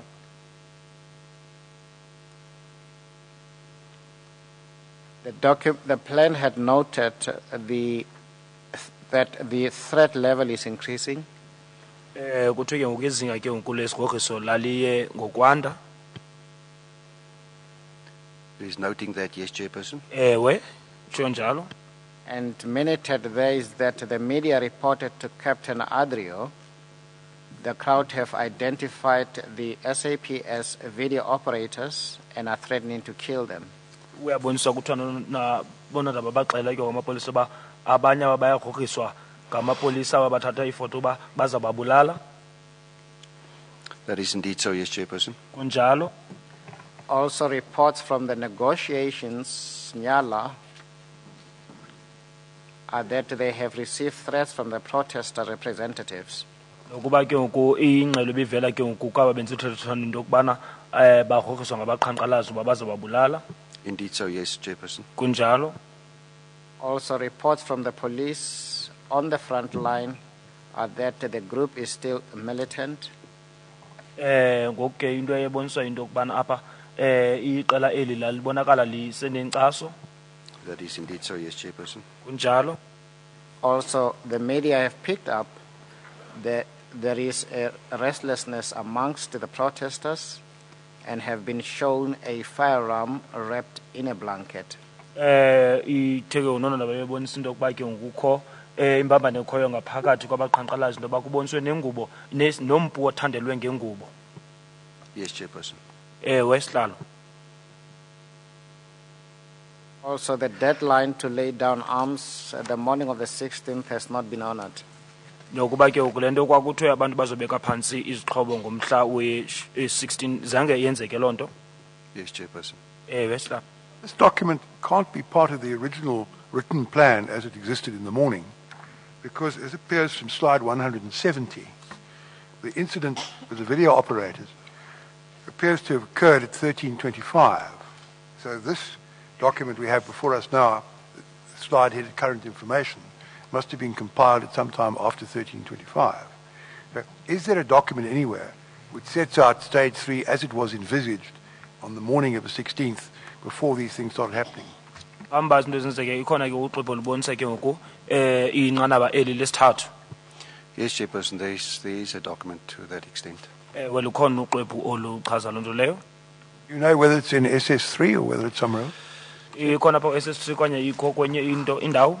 Chairperson, the specific slides as it was reflected during our planning is contained in SS3, but then there's other slides that was prepared for the Commission in terms of reflecting that detail. So it is contained here, yes. Zikhona pha I suppose it's unfair for me to throw the question at you now. Possibly at some stage in one of the adjournments, you can endeavour to find the actual formulation of stage 3 as it existed on paper, as it were, at the beginning of the 16th, and then we can take it further. But I don't want to interrupt you. But anyway, it's not fair to expect you to hunt around looking for the document at this stage, unless you can lay your finger on it immediately. I will endeavour to find such a document, Chairperson. uthi ke uzofumana uzonika ithuba bazofuna la maphepha esetyenziswa phaa ngelaa xesha kwenza isicwangciso kwazi umbonisa wona kakuhle. Of course, General, SS3 as it looks, it is slides emanating also from the compilation of the preparation for the Commission. Ewe ke u-SS3 naye ngomnye wezinto eziswe apha njengamaxwebhu njengoba kwakusenziwa amalungiselelo noba kuziwe apha kule commission.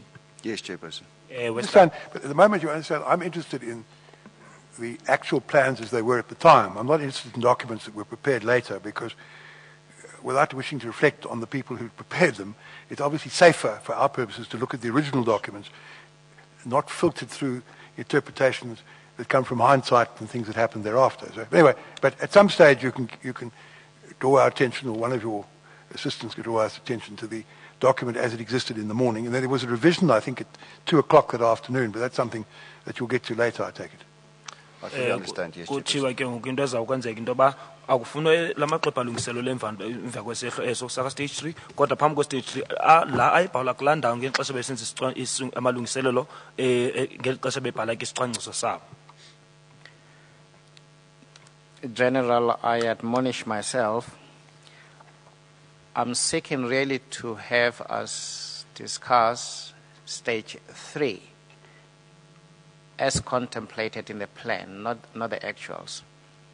Ngifuna ke ngusithe ke sichanqathe pha kuyezinto eziqunothi phaa kwisicwangciso esi ingakumbi phaa kwisigaba sesithathu. How would that unfolded if it went according to plan?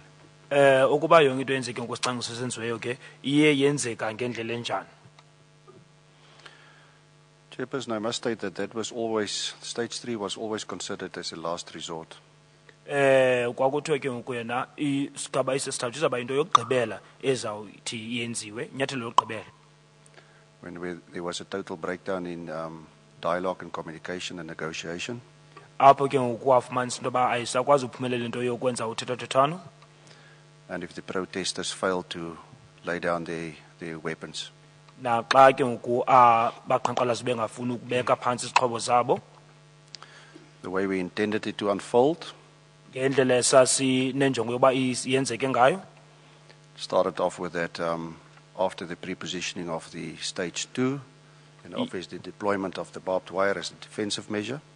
Iyaqala ke ngoku emva kwesigaba sesibini naxa ke ngoku sekukhutshwe uthango oluhlabayo ucingo. Then the moving forward of the last of the reserves in terms of a maximum deployment on the show of force. Nokuya kwaba indawo elindeyo baye phambili apho ngenjongo yokubonisa amandla abo. Then after that the warning would be given. Emva koko ke ngoku kukhutshwe kwenziwe isilumkiso. Time would be allowed for the people to disperse. Nexesha abantu babezonikwa into yoba bakwazi ukuhlakazeka. In that time then the chopper would have also, then the second chopper would have joined. Ngelo xesha ke ngoku yayizawungenelela nayo ke ngoku inqwelontaka yesibini. The Air Force chopper with the additional 12 NIU members would have been airborne. Kwakunye nenqwelomkhosi namalungu ke ngoku a-12 NIU. We expected that the majority of the people would, out of their own accord at that stage, themselves would disperse. Into esasilele into yoba abantu ngokukwabo bazawuzihambela bahlakazeke. Should there then be people that do not disperse, Ukuba kwakunokwenzeka into yoba kubekho abantu abangafuni ukusuka apho, a second warning would have been given. kwakuzokhutshwa isilumkiso sesibini.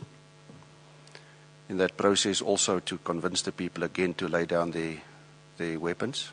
Ngenjongo yokuba kuzameka khona uthethwa nabantu bave kwazala ukuba bazawukwazi uhamba. Then the forming up in terms of a line Nokwenziwa ke ngoku bame umgca with Nyala vehicles. ngehipo ezi. That would have been the command group, Lieutenant Colonel Mary, and the monitoring Nyalas with Brigadier Kalitz, 5 of them. Yayizoba zizinyala ke ngoku ezihipo zintlanu asezichazile. Joined by the additional Nyalas of Lieutenant Colonel Pitsi, La izothi kungenelele ke ngoku nezinye ezizaka Lieutenant Colonel Pitsi. who has moved forward with his 4 Nyalas as well as 1 Casper armored vehicle. Wayezohamba aye ngaphambili ke ngoku nehipo ezine kwakunye ne-Casper le yayinezixhobo. And then the 2 water cannons would have been positioned just directly behind that line of Nyalas. Inkanuni ezimbini zamanzi zazawuma ke ngoku emva kwalo mgca wezo hipo ezo. The TRT members that was positioned 100 meters back. Namalungu e-TRT ayeme ngasemva umgama ungangamitha ezilikhulu. Would have then formed up behind that line. Babezobe beme emva kwalo mgca lowo. And then the dispersal action would have started, Kwakuzoqaliswa ke kwisenzo esi sokuhlakaza. aimed at those people that still remained and did not want to disperse on their own accord.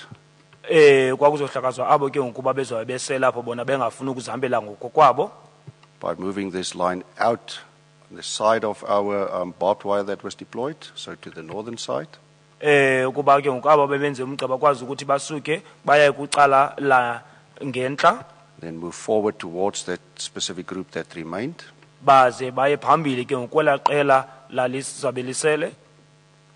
They will then start with the deployment of the water cannons. Babezawuqala ke ngoku ukuthi batshize ke ngamanzi ngekanuni ezamanzi. And then depending on the response, then they would go to the next levels in terms of the use of force. kwakuzoxhomekeka uba abantu bazokwenza ntoni xa kwenzeka loo nto. Kwakuzothi ke emva koko kulandelwe amanyathelo amanye alandelayo okusebenzisa amandla. In this case, it excluded police officers that will use shields and tonfas. Ke ngoku loo nto yayingaquki amapolisa ke ngoku ayisebenzisa ke ngoku amakhaka ngokuzikhusela kunye nebeyton ezi. Because those shields can just not provide the protection to that sharp-edged weapons that we have seen that were in the possession of some Ngoba la of makhawu these aba strikers. banakwazi ukuthi bazikhusele ngawo xa bejongene nabantu abaphethe izixhobo ezibukhali ngala ndlela. Apart from that, we've also noted Ngaphandle kwaloo nto saye sabona kakhona what has happened on the Monday, ukuba sajongisisa uba kwenzeke ntoni ngomvulo. and that the people had two weapons. A lot of them had two weapons. Ngoba uninzi laba bantu babephethe izixhobo ezimbini. So a typical attack would be that you go low and that you go high at the same time. Ke ngoku uhlaselo uba unokwazi uya phezulu okanye uye ezantsi kwangelo xesha And that you will just not be able to protect yourselves. kwaye awuzokwazi uba uzikhusele. So that part, in terms of the whole force of continuum, that part was excluded. Ngoku ke apha ke kusebenziseni kwamandla loo ndawo leyo zange yona uqukwe nayo. The next phase would have been the utilization of pyrotechnics, Ke ngoku le yesithathu ile yokusebenzisa ke ngoku yokugqibela iyokusebenzisa ubuchule which consists basically of what is known as a stun grenade. apho ke ngoku kusetyenziswa into ezifana ke ngoku nezintyuzi okanye i-stun grenades. Stun grenade is an acoustic device Devices izixhobo ezinye ke ngoku ezinye that would give, after a delay of 1.5 seconds, ezawuthi zithi xa kukho ukulibaziseka okhoyo emva kwemizuzwana eyi-1.5 it would give a double bang. ezawukwenza ke ngoku uqaphuko dubulo idubule kabini. Apart from the high frequency of the noise, also in terms of it have the effect in terms of disorientated an individual. Ke ngoku izawukwenza into yoba kubekho uxakeko okhoyo ngaphandle kwengxolo enkulu ezawukwazi ukuthi mayenze. And then also CS gas Kwakunye ke ngoku nerhasi le agqiba uyichaza that will then have been used to get the people to then move away and break into smaller groups.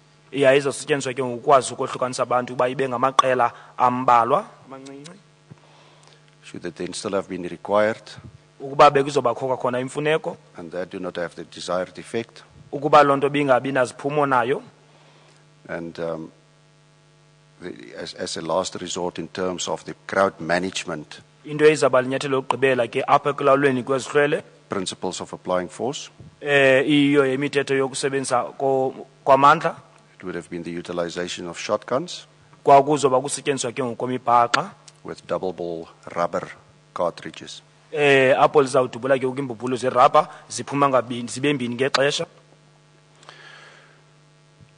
At that stage, we had the firm belief Sasikholwa kakhulu ke ngoku kweso isigaba that would have broken up this group into much smaller, manageable groups, ukuba sakwazi ukuhlukanisa elo qela likhulu senze ibe ngamaqela ke ngoku amancinci singakwazi ukuba siwalawule. Chairperson, I think I must pause here just to give an explanation that in terms of our analysis, Madike ndime kancinci ndixelele uba ngendlela ethi ke ngoku sihlalutye ngayo we never thought that we would have to deal with this bigger 3,000 group, zange ke sicinge into yoba sawusebenza ngeli qela elingaka labantu abangamawaka amathathu because there were two distinct groups. ngoba kwakukho amaqela amabini ohlukeneyo. The bigger group were mostly armed with what is known as traditional weapons, Ke ngoku aba ke ngoku abanye aba baphethe izixhobo ezizenziwa ezingozenzele whilst they were loosely basically positioned on a bigger copy area, babehleli bethe saa kakhulu phaa kulaa ntaba inkulu. and the smaller group of about 400 people Kule qela elincinci singathi apho yayingabantu abangamakhulu amane were totally different. yayingabantu abohlukileyo bona. They had sharpened rods, pangas, Babephethe iingcula kunye ke ngoku Spears. nephanga kunye nemikhonto. they were definitely dressed. Babenxibe ngendlela ehlukileyo. They were always operating in a group. Babesoloko bona behamba ibiliqela elithile. They had definite leaders in their group, Babeneenkokheli ezithile ke kwiqela labo. and they were extremely disciplined. Kwaye babeziphethe kakuhle ngendlela ethile kakuhle. In their behavior in terms of they would not act unless they would get a command from some of their leaders. Kwakuthiwa ke ngoku abanawukwazi ukwenza nto bengafumananga myalelo ovela komnye weenkokheli zabo. It was noted that they would sit together, that they would stand up together, and that there were certain hand signals that were made in terms of them to get a specific response. Kuthiwa ke ngoku babe nendlela babathi xa behlala bonke bame ngenyawo bonke kwaye kwakukho iimpawu ethile abazisebenzisayo ezo mpawu ezo kubekho indlela ethile ekuphendulwa ngayo. So our deployment was in line with this smaller group in terms of that there was an expectation that they would be the ones that would not necessarily want to go or disperse out of own accord. Indlela sithumela ngayo ke abantu isasinolwazi ntoba eli qela ngabo ke ngoku abangazofuna intoba ke ngoku bahlakazeke. And that was also the ratio of our human resources and the equipment that we've deployed there. Kwakunganenani ke ngoku kakhona le zixhobo zethu zokusebenza esazithisa banazo apho. It was also never intended to try to arrest Zange kubekho indlela ngoke yokuzama ukubamba that bigger group, elaa qela ke ngoku likhulu. not even the full 400, Na ke ngoku laba bangamakhulu amane. because we also expected that once we start with the dispersal action, should it have been necessary, Ke ngoku sithe xa siqala uthumela sathi ke ngoku xa senziselo sokuhlakaza ukuba loo nto iprofisa ube into efuneka abayenzekile. that even this group, that some of the people will leave out of own accord. Sathi ke into ba kwakweli qela bakhona abazawuthi bazihambele bona. I can then continue in terms of how we will break up this smaller group that remained in their movement. Shall we do That's a that? topic you can deal with after we've taken the tea adjournment, if that's convenient. That would be lovely. Uzawuqhubekeka ke ngoku sibalisele xa Commissioner sesibuye will take the tea adjournment. sayophunga ke ngoku sawuphinda sibuye kakhona.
Commission iyaqala kakhona singamen ngenyawo.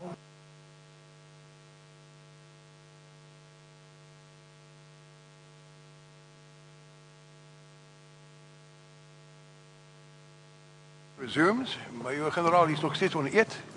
I'd like to ask you a question, if I may, before you carry on. You were explaining to us what you envisaged would happen and how the plan was drafted and so on. And there was going to be a show of force, various things were going to follow after that. Did you know that, I must put it on the basis of an allegation, it is alleged that some of the strikers, possibly all the hard group, but had received muti, which was designed to make them invisible, invincible, and invulnerable. That's an allegation. It's denied, but this was apparently police information. We've got slides which appear to indicate people undergoing some kind of ceremony of some kind. Were you aware of that when the plan was drafted? Ngelixesha nanisesicwangciso ke nanolwazi ngale nto ayithetha kuthiwa abaqhankqalazi babesiqinisile into yoba bangadubuleki kwaye bavele nje bangabonakali bathi shwaka. I should formulate the question more carefully. This is at the moment it's an allegation. But what we've been told is that this was information, whether correct or not is another matter. This was information which the police had received. Were you aware that that information had been received when the plan was drafted? Into endifuna uyiqonda uba ngelixesha kwakusenza isicwangciso ke amapolisa ayifumene wawunolwazi uba amapolisa mhlawumbe afumene ingxelo elolo hlobo into yoba kukho into ethetheka ngolo hlobo ngabaqhankqalazi. Chairperson, I was aware of 4 incidents that is relative to what you've mentioned. Ndisazi ke ngoku iziganeko ezine ke ngoku eziyelene kule nto uyithethayo. Then on the Saturday, the 11th, as well as the Sunday, the 12th. Ngomgqibelo ke ngoku 11 necawa nge-12. That there were rituals performed, and I've also seen photographs. Kukho amatilatile enziwayo ke ndabona kunye nemifanekiso yakhona. That was taken by one of our choppers. Yathathwa ngenye yehelicopter zethu. In terms of naked men that were forming a line.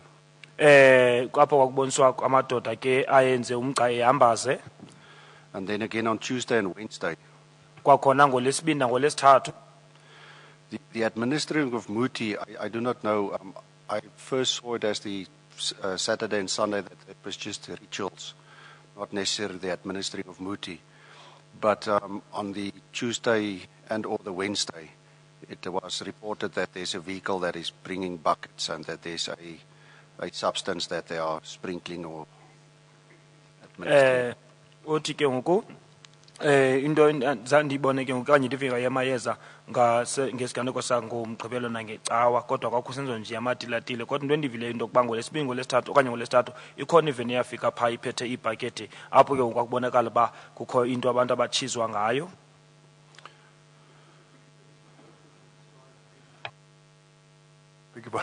In particular, this is dealt with in slides 85 and following in Exhibit L, where what is specifically dealt with is what was reported as having happened from, it looks like, sometime after 3:30. There's a time at the top of slide 85 of 15:23, but I see from my notes that was corrected in relation to slide 86 as being 16:21. But anyway, it's around about middle afternoon on the 14th. Now, my question is, had you already received that information when the plan, as we've described it to us, was drawn up? Yes,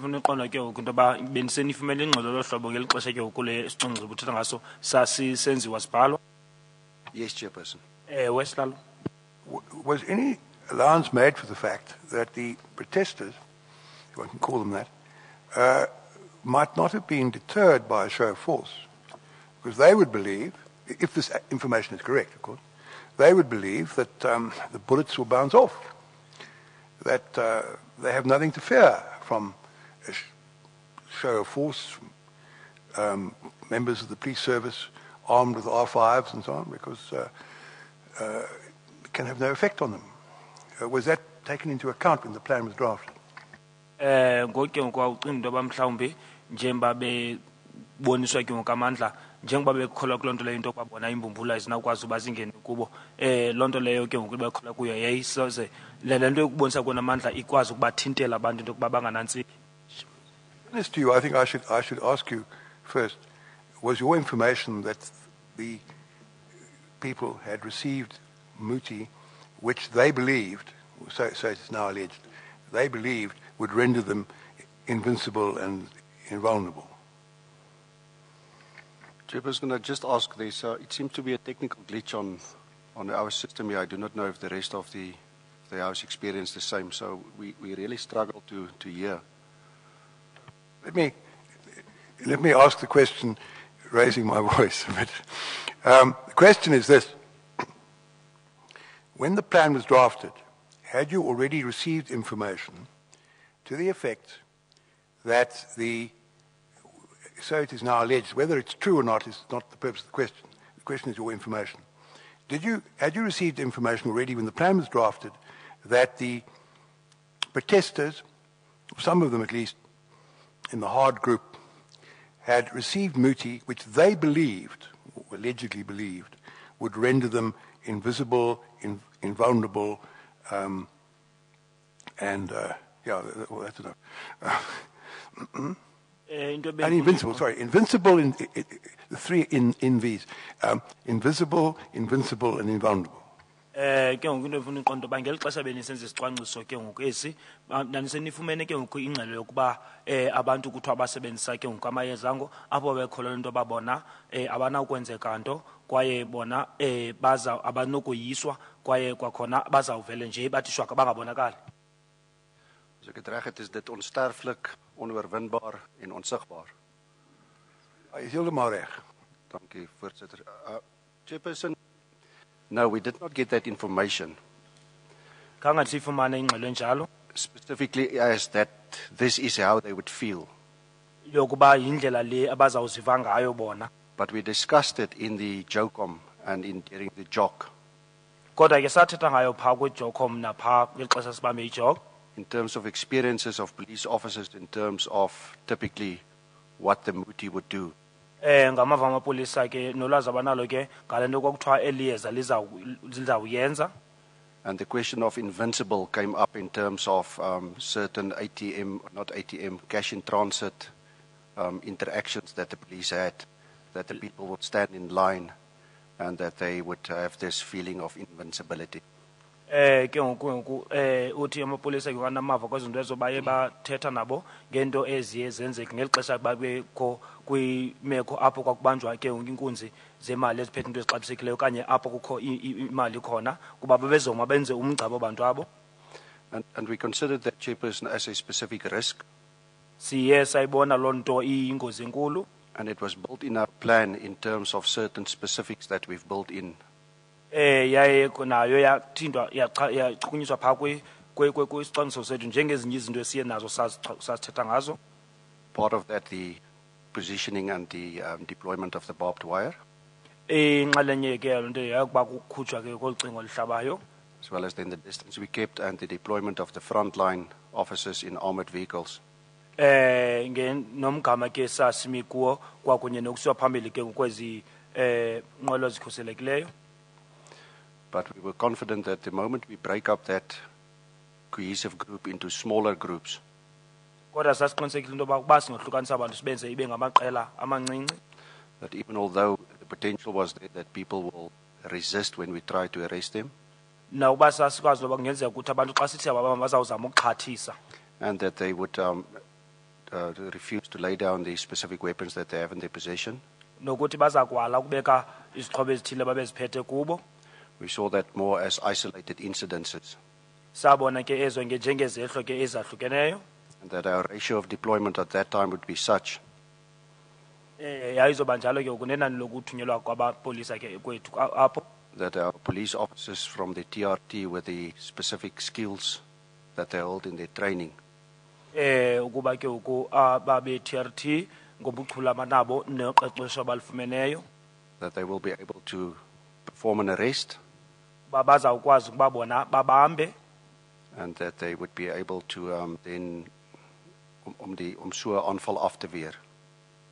Ward off such an attack. baphinde benze ukuhlasela emva koko.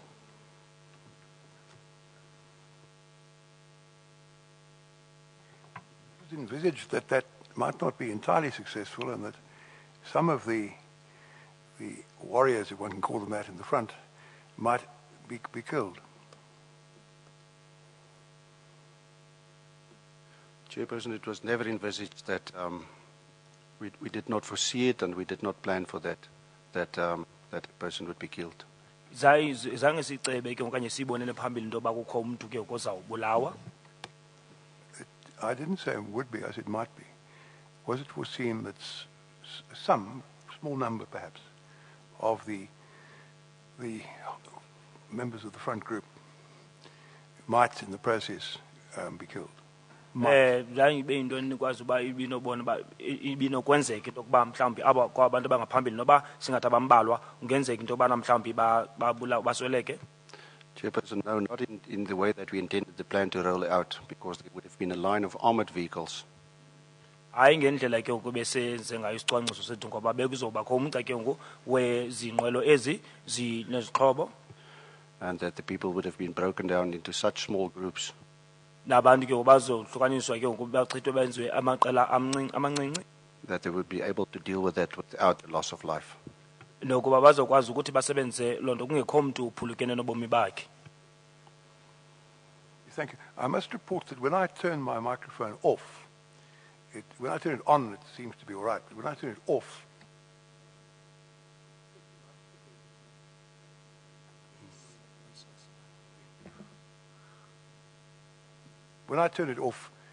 when it's on now, then it seems to be in order. But when I turn it off, the light flickers around where the light normally is, and it makes a scratchy kind of sound. Does that mean there's something wrong with my microphone? And this advocate, the court has got a similar problem, I understand. The interpreter as well. And also the interpreter's mic, I cannot hear it all, Commissioner.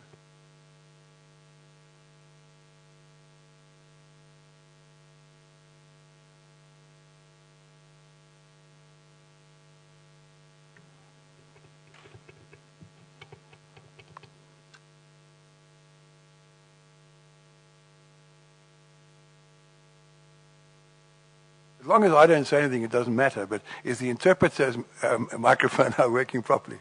No, it's having this distorting sound, Commissioner. Can you really not hear me when I speak loudly? I can hear only when I'm looking at you, then I can hear what you are saying.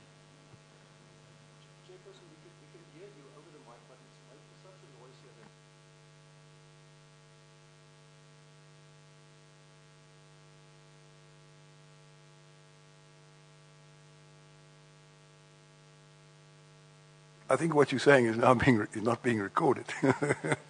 What you've just said is that the problem is, if you turn the machine off, you can hear my unamplified voice. But if it's turned on, then there's distortion and disturbance, static almost, as if it was a radio program, which makes it difficult to hear. Is that what you're saying? The trouble is we can't turn it off because then what is being said is not recorded. Is there anything that can be done to solve the problem? Should we take a short adjournment for 5 minutes to enable you to address the problem? Because obviously it may affect the quality of the recording. It may be difficult for transcribers to transcribe or to hear and then after to transcribe what's being said. And this evidence, like all the other evidence of this witness, is important. So I'll adjourn for 5 minutes, or rather more accurately, I'll adjourn until you report to me that we can continue. Thank you. Sisezawulungiswa ke ngoku iMike, sawuphinda sibuyele xa sigqiba ukulungiswa.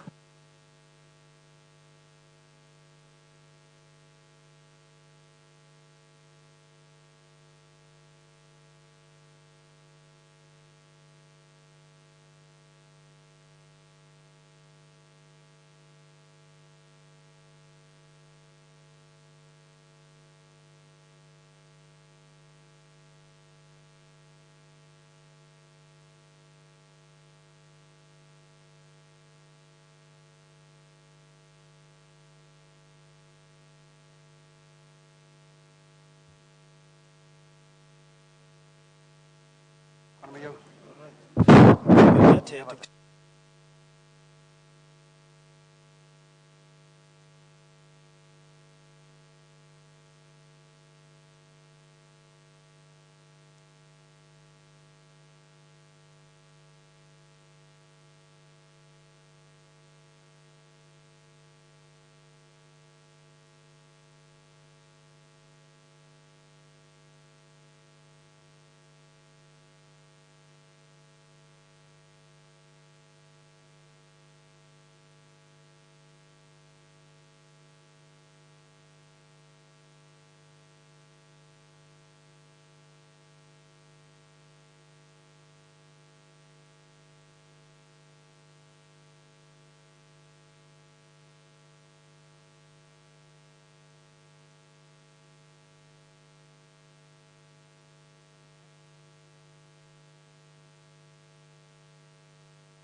One, two, sound.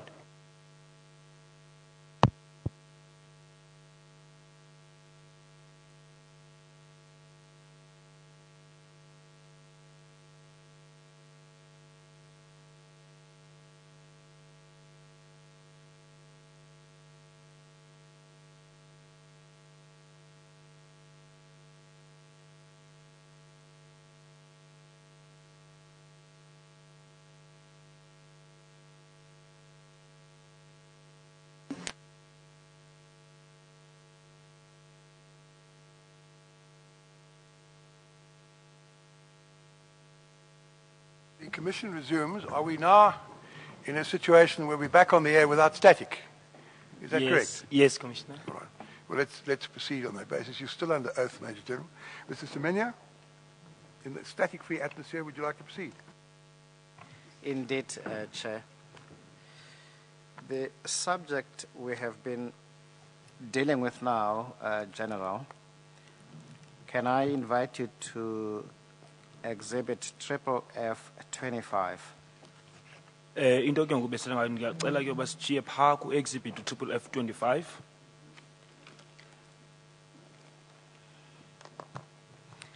At page 14, there is OB recordings of the 15th of August. Apho ke kuphepha u-14 kukho into ezibhaliweyo ezenzeke ngomhla ka-August. Chairperson, I see that in front of me. Ndiyayibona loo nto phambi kwam. And on page 17, against the hour 1300 hours, entry 192,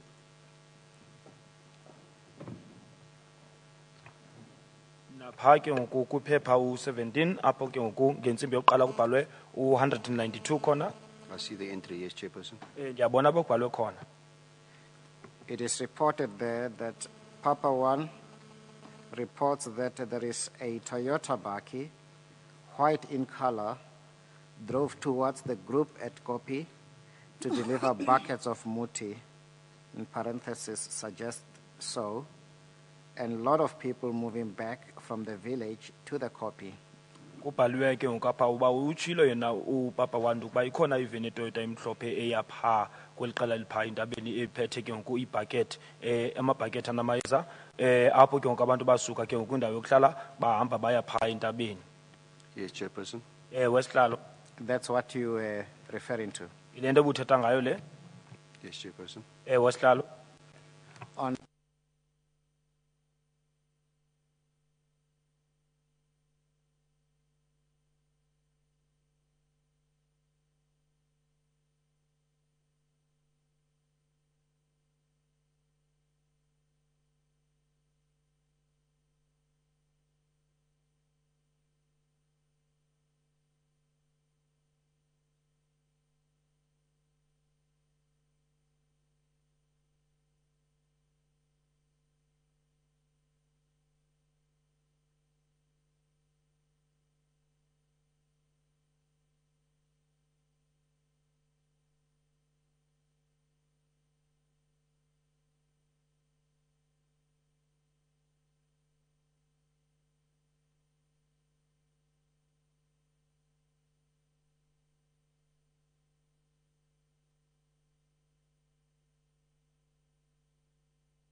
I'm not sure if it's the entire media briefing, but it is Major General Mbombo's address during the media briefing. I see. Thank you. We saw it. It's not a complete footage of the Yes, no, clearly. media briefing. So if you consider it necessary that the Major General should give the evidence about the material that's not available on the video, then obviously he must proceed. I just thought that the stuff that's available on the video, we can save time by passing over it fairly quickly. becimba uhlalo ke ukuba singakwazi ukonga ixesha ukuba lonto bikadlalwa ke video kodwa kuthiwa lento ayidlalwa yonke pha ku video. Chairperson, that's about all I can remember of that specific media briefing in any way. Phofu ke yiyo yonke into endithileyo apha endisayikhumbulayo ngoku ixesha kwakukhutshwa ingxelo pha kunondaba. Chairperson, I would expect that it would be available somewhere on video because there were a number of media houses present. Bengicimba mhlambi inoba khona ke kwenye ivideo ngoba bebeninzi ke abantu abasuka kumaziko endaba bebephaya. On page 7 of your statement at the top, you address the situation if the group did not keep true to laying down their arms. Uthetha ngento ke ngoku apha ke kuphepha lesixhenxe apho uthi ukuba ke ngeliqela bebengagange ke ngokuba beke phantsi izixhobo zabo. Chairperson, yes, I refer to a contingency that must be in place, Ndithethile ke ngoku into kufuneka iyenziwe. and that contingency was the prepositioning of the barbed wire trailers. Kulapho ke ngoku kwakubekwa kumiswe endaweni yazo ke ngoku ezihipho ke ngoku zazinecingo elihlabayo. That was positioned but not deployed, Zazimiswe endaweni ethile kodwa zingathunyelwanga phaa kulaa ndawo phambili.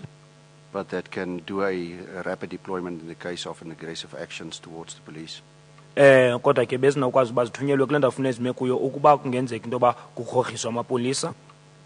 But I reiterated that we will still continue with negotiations. We will still try to find a solution in terms of the peaceful resolution of the event. Kodwa ndayiphinda into yokuba ke kuzofuneka sifumane isombululo seqolo kwaye nothethathethwano luqhubekeke. You also deal with the deployment of various personnel there. Uthetha kwakhona ke ngoku nokuthunyelwa ke ngoku kwamalungu ahlukeneyo apho. Chairperson, yes, it was basically the same as per the previous day on the Wednesday with the deployment, the front deployment, the positioning of the wires, and the backup in terms of that deployment, and then the forward holding area 1 under the command of Major General Naidu with the assistance of Lieutenant Colonel Gaffley. Ke nendlela abathunyelwa ngayo ke ngalamini kwakufana nangolo lesithathu indlela babezoma ngayo nokuba bazawuphaphina nokuba aba babekwindawo yokulinda babezoba ngaphantsi ko-General Naidu. You had a reserve in terms of a small number of public order policing members, Sasinabambalwa ke ngoku ababehleli kwindawo yokulinda be-POP, tactical response team members, amalungu e-TRT, National Intervention Unit members, ne-NIU, detective services, nabacuphi. few detectives, I think there were 4 detectives or so, Ndicinga uba ke abacuphi babebane qha. a few members from the local criminal record center, Nabambalwa ke babesuka phaa ku-LCRC, also K9 handlers and their dogs. naba ke ngoku amapolisa asebenza ngezinja. We had a number of mounted unit members and horses, Namapolisa ahamba akhwela amahashe naba basuka kwi-mounted unit. and then the assistance of the Lonman Mines Disaster Unit, if I can call it that, in terms of fire brigade. I think they were Nabacima mlilo ke ngoku aba basebenza ngentlekele abase-Lonmin. and then contracted, and that's my understanding, contracted 911 medical personnel contracted by Lonman in terms of the normal agreement that they have. Nabezonyango olukhawulezileyo ke ngoku abenekontraka kunye ne-Lonmin. Then also a forward holding area 2. Nendawo yesibini yokulinda. Lieutenant Colonel Pitsi was in command of that holding area. Lieutenant Colonel Pitsi nguye ke ngoku wayongamele phaa kuloo ndawo leyo. He had a bigger deployment available in terms of a reserve for public order policing. Wayenalo elikhulu amapolisa e-POPs ayelinde naye apho. He also had TRT members. Kwaye namalungu e-TRT. He had a bigger grouping of TRT members because of a specific key point that we wanted to provide a protection to. wayenenani elikhulu ke ngoku le TRT ngenxa yendawo ethile kwakufuneke ikhuselwe apho. It's a informal settlement or a village more to the southwestern side of the Koppie. Ndithi ke ngoku indawo ke ngoku yokuhlala singathi mhlawumbi kusema bobosini okanye mhlawumbi kuse izindlini apho kude kufuphi nentaba. And he had a small deployment of K9 handlers. Wayene bambalwa ke ngoku kumapolisa asebenza ngezinja. And then we had the Special Task Force 2 groupings, Sasinamaqela amabini ke ngoku STF. or 2 teams in terms of counter sniper. Ke ngoku naba ke ngoku bona ababini iiteam ezimbini abasebenza ke ngoku ngokudubula ngendlela ekhethekileyo. That were deployed within Yalas of Lieutenant Colonel Mary. Babe hambe kunye ne hippo ezazi ngaphansi ko Lieutenant Colonel Mere. And then the Special Task Force, 2 members on the observation post. Namalunga amabini ahlala ejongile ke ngoku STF. Then we had the 12 members from NIU Sasinamalungu ke ngoku I12 NIU. that were kept back at the bigger area of the JOC Babehlala kule ndawo engathi inkulu pha kuJOC. to be deployed with the South African Air Force Oryx helicopter. Aba babelindele into bani bazobhabha ke ngoku bazokhwela ke ngoku le nqwelomoya yomkhosi. And then that is what I referred to as the, let's call it the frontline operational deployment, which was then probably close to 600 personnel. Ndingathi ke ngabo babengaphambili ke bathunyelwayo ndingathi babe ngathi baphansi balingana inani lingako 600. And then we had the intelligence analysts and gatherers. Saba naba ke ngoku bazintloli ke ngoku nabahlalutyayo ke ngoku bafuna ulwazi. Other detectives, Nabanye abacuphi 10 members from the mobile operations unit, which I explained yesterday, would be there for escorting. Also, if we would make arrest and trucks would go to the police stations. nabanye amalungu alishumi aba besithi bazawubamba nabo kwaye bakwazi ukuthi bakhaphe amapolisa bakhusele nje behamba. The JOC personnel Amalungu eJOC and representatives. nabameli. And then also, let's call it generic operational support people in terms of supply chain management, the issuing of radios and just people that we have for that purpose. Nabantu ke ngabanika inkxaso kwinto ezifunekayo ezifana ke ngoku ne-radio okanye ukituke esetyenziswa apho. And what I left out is we had 5 trucks available, Into endiyishileyo into yoba sasinazo neetraka ezintlanu ezazilapho referred to as prisoner transport trucks. kwakuthiwa ke ngoku zona ngezikwazi uba zihambise amabanjwa. And there were 10 people allocated to them from visible policing, which would be the local Marikana police station and probable support from another police station. Kwakhethwa abantu abalishumi besuka ke ngoku kwipolisi yasemarikana nakwenye efuphi kwipolice station uba ibe ngabo abazobe bekhwele kuzo beziqhuba. And 2 teams of water cannon operators. I think they were 2, maybe 2, 3. I'm not too sure, Chairperson. Namaqela amabini ke ngoku anga eekanunu ezi zamanzi. I think that was the deployment. Ba ke yilo ke inani elathunyelwayo apho. That deployment, General, is also captured in Exhibit L from slides 136 to slide 147. Lamanani kigqibo wachaza ukuthunyelwa kwamapolisa ke kukhona pha ku-exhibit L kwiphepha ke ngoku 136 uyotsho pha ke ngoku ku 147.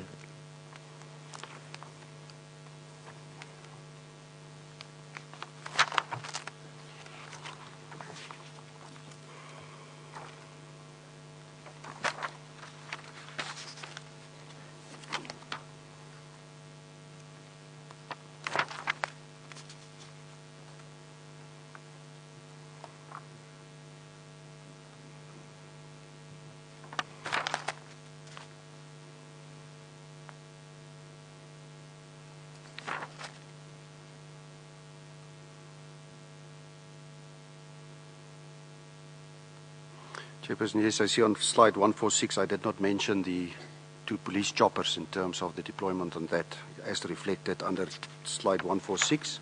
Apha ku-146 nje bakubhaliweyo ndibele uchaza into yoba kukhona ihelikopta ezimbini ke zamapolisa ezathi zathunyelwa apho nazo. And slide 147. Naku-slide apha ku-147. But that is a reflection of the deployment. Kuvezwa ke abo bathi ke ngoku bathunyelwa. And the commanders are obviously indicated in each slide who was responsible for what type of deployment, correct? Neenkomandiza zilapho kubhaliwe into yokuba ke ngoku lo waye ngubani ke ngoku waye ebongamele. Commanders as reflected in the respective slides, yes, Chairperson. Babhaliwe kwizilide ezahlukeneyo. Against paragraph 19 of your statement, you then deal with what happens next after the media briefing. Uyatsho ke ngoku paragraph 19 apha into yoba emva kokuba ninike unondaba ingxelo kuye kwenzeka ntoni na. That is correct, Chairperson. Inyani leyo sihlalo. Can you tell us? Ungasixelela? I've alluded to earlier that the observation post also then reported the 600 people. There was a further report that the helicopter crew reported that there were what was I referred to it as a warrior group that were moving up and down, and that there were still consistently people that were joining the people on the copy.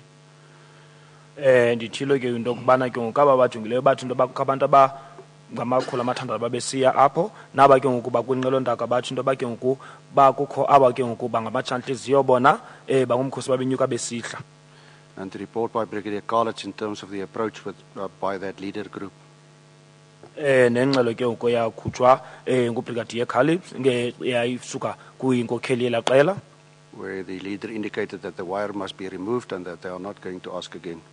Apho ke ngoku inkokheli yathi malisusola cingo pha nokuba abasoze bayithethe okanye bayicele nto kakhona.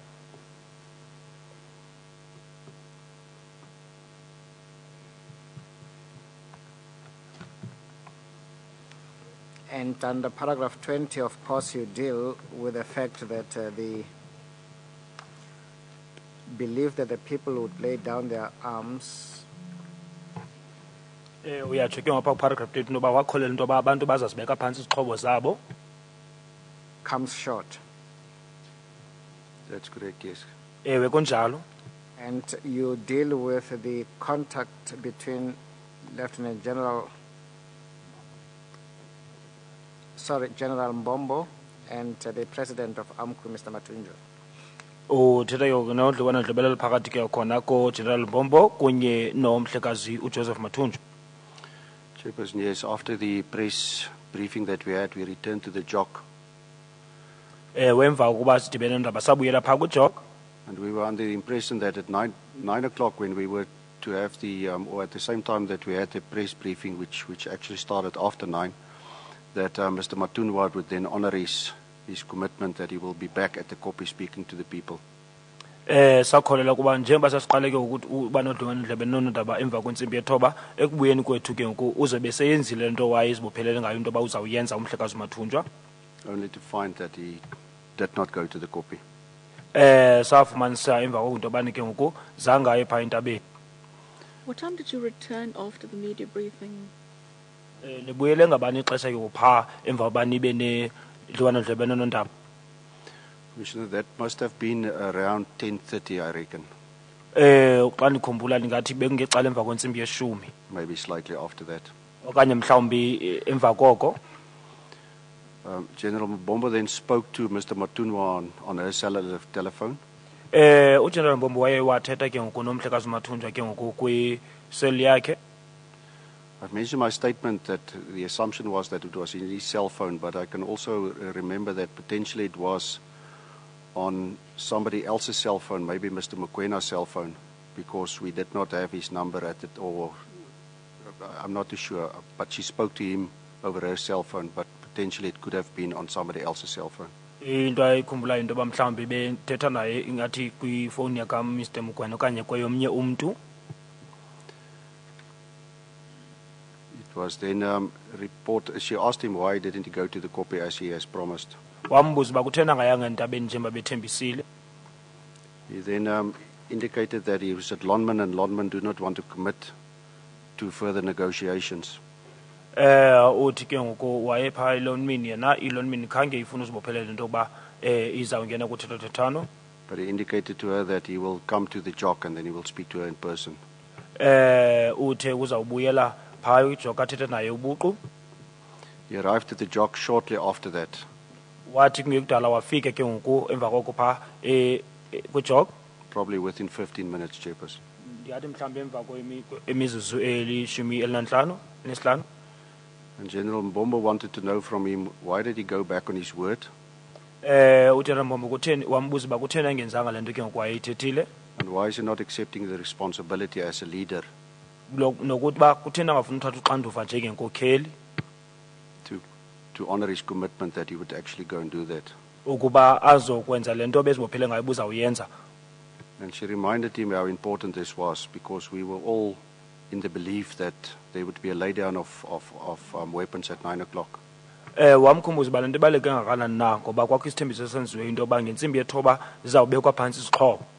And she indicated to him that it's critical that the people lay down their arms. Wathi into yokuba abantu babeke phantsi izixhobo ke yinto ebalulekileyo leyo. He responded, and then he said that he had a meeting that morning at the same time when we had the press briefing. Waphendula ngokuthi yena kwakho intlanganiso wayekuyo ngelaa xesha kwangelaa xesha thina sasinika ingxelo koonondaba.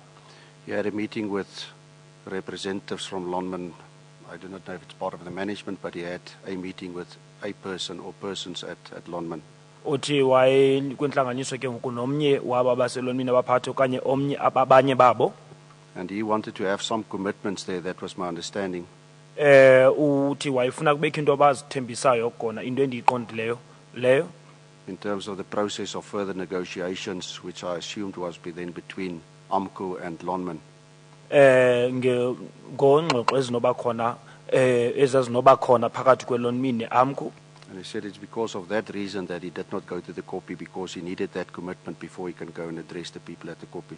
Uthi yiloo nto engazanga yekopi ekwentabeni ngoba wayefuna bazibophelele kwinto elolo hlobo phambi bahambe aye phaa entabeni. He was reminded by Lieutenant General Mbombo Waye wakhunjuzwa ke nguLieutenant General Mbombo that her concern is with finding a peaceful resolution. ukuba inqalabo yakhe ukuba makubekho isombululo esizawuzisa uxolo. And that he must live up to his responsibility in addressing the group and convince them to lay down their arms. Ukuba makaphile kaloku umuntu athatha uxanduva nanjengoba bethile into yobana ke ukwelaa qela lizawubeka phantsi ke ngoku izixhobo lihlakazeke. Chairperson, he was not too happy with that, because he says that he has reasons why he didn't go there, and he referred to Lonman in terms of that he do not get their commitment and that they do not want to get on board. Uthi zange ayivuyele loo nto leyo ngoba wayefuna naye abantu belomini bazibophelele kodwa ke bona zange bafuna uyenza loo nto leyo. But he said he will go to the copy now. Kodwa wathi ke ngoku ke ndizawuya phaa entabeni. He then asked us that we should provide transport for him and his delegation to go there. Wathi ke ngoku kufuneke simnike inqwelo kunye namahlakani nabantu ahamba nabo baye phaya. And I indicated to him that we do not have transport readily available at that moment. Ndamxelela uba ngelaa xesha kwakungekho nqwelo sinayo. He then showed me that two vetoes, the vetoes that was used on the Wednesday to go to the copy. He indicated, but there are those same vetoes that took us. Vetoes is a Mercedes-Benz minibus that took us there, so they are available there. Wasibonisa ke ezo moto ke zinkulu ke ngoku iivito ezi zeBenz ukuba kwangezi babeye ngazo phaa ngolesithathu. And I indicated to them, yes, the vehicles are there, but the personnel, the members from the special task force are already, everyone is deployed. Ndathi ewe ziphaya izanqwelo kodwa ke abantu amalungu e-STF sebethunyelwe bona. But I then in any way, I think I asked Colonel Scott or Brigadier Tseluane to go and see if we can make arrangements that we can still take him to the copy. Ndacela mhlawumbi uColonel Scott okanye uBrigadier Tseluane ukuba akho malungiselelo anokwenziwa na into yoba asiwe phaa entabeni. He then left, Waye wahamba. and it was my understanding that he left then with his own vehicle. Into endiyiqondayo into yoba waye wahamba ngenqwelo yakhe. And he left the rest of the delegation, he traveled on his own. Washiya ke abahamba nabo abathunywa bakhe ngasemva wahamba yedwa. He left the delegation behind, and then he went on his own. That must have been just prior to 12 o'clock. Ndicinga ngexesha wayehamba yedwa ke kwakungaphambi kwentsimbi yeshumi elinambini. So he was not refused transport to go to the copy. It was explained to why that was not practical or feasible. Akuthethi into yoba wayalelwa into yoba anikwe inqwelo kodwa kwabonisa into yoba kutheni kungenakwazi uba inqwelo iye phayana. Chairperson, no, after he left, Brigadier Tseluane came back, and he indicated to me that he has arranged now for the members of mobile operations Wabuya uBrigadier Zolani wathi wenza amalungiselelo ke ngokuba aba ke ngoku ba operationayo be mobile babe khona to take him through to the forward holding area 1, ukuba bamse kulaa ndawo yokuqala yokulinda but then he has already left. kodwa wayesemkile ngelo xesha. In paragraph 21, you deal with the reports you receive about Mr. Matunjwa being at the copy. Apha paragraph 21 uthetha ngengxelo ayifumanayo ngomhlekazi uMathunjwa ngexesha wayephaa entabeni. That is correct, Chairperson. Inyani leyo sihlalo. What was the report? Ya ithini lo ngxelo. We received the jock report that he arrived shortly after he left, probably at 10 minutes or so. He arrived in at a copy in his own vehicle. Safumana ingxelo ukuba singathi mhlawumbi semkile phaa kujoko wafika emva kwemizuzu elishumi phaa entabeni. If I can remember, it's a report that's a Toyota Fortuner. Uba ndisakhumbula kakuhle kuthiwa ke inqwelo leyo yakhe yayiToyota Fortuner. They also reported that there were a number of speakers, people addressing the protesters at the copy. Kuthi kwakhona kwakho izithethe ezininzi ezazithetha nabaqhankqalazi phaa entabeni. But on his arrival, he did not directly address the people at the copy. Kodwa zange ekufikeni kwakhe athi avele athethe ngqo nabantu. But he had a meeting with some of the media people that were standing around. Waba nentlanganiso nonondaba abanye ke intatheli ezazime kuloo ndawo leyo. And he addressed the media then specifically. Waye wathetha ke kwakunye nonondaba abo. And that later on, probably, I do not know, in the area of 1 o'clock or so, might have been a bit later, he then in turn also addressed the protesters. Emva kwexesha elithile ke ngokuthiwa ke ngoku ingathi kube kusemva kwentsimbi yokuqala waye wathetha ke ngoku nabaqhankqalazi. I did not get the detail in terms of his address. Andivanga into yoba yintoni awathi wayithetha. Apart from the commander who reported that the people, there was a change in behavior after his address to them. He said there was a noticeable change. He used the word, if I can remember, that the people were unhappy when he left. Into eyayibonakala emva bemkile yathethwa ke ngoku endayixelwa into yokuba ngomnye wekhomanda abantu baye banotshintsho batshintshe emva bemkile babonisa ukungaxoli. That is recorded in slide 161 of Exhibit L. Am I right? Loo nto ibhalwe ku slide 161 phaa ku Exhibit L kunjalo.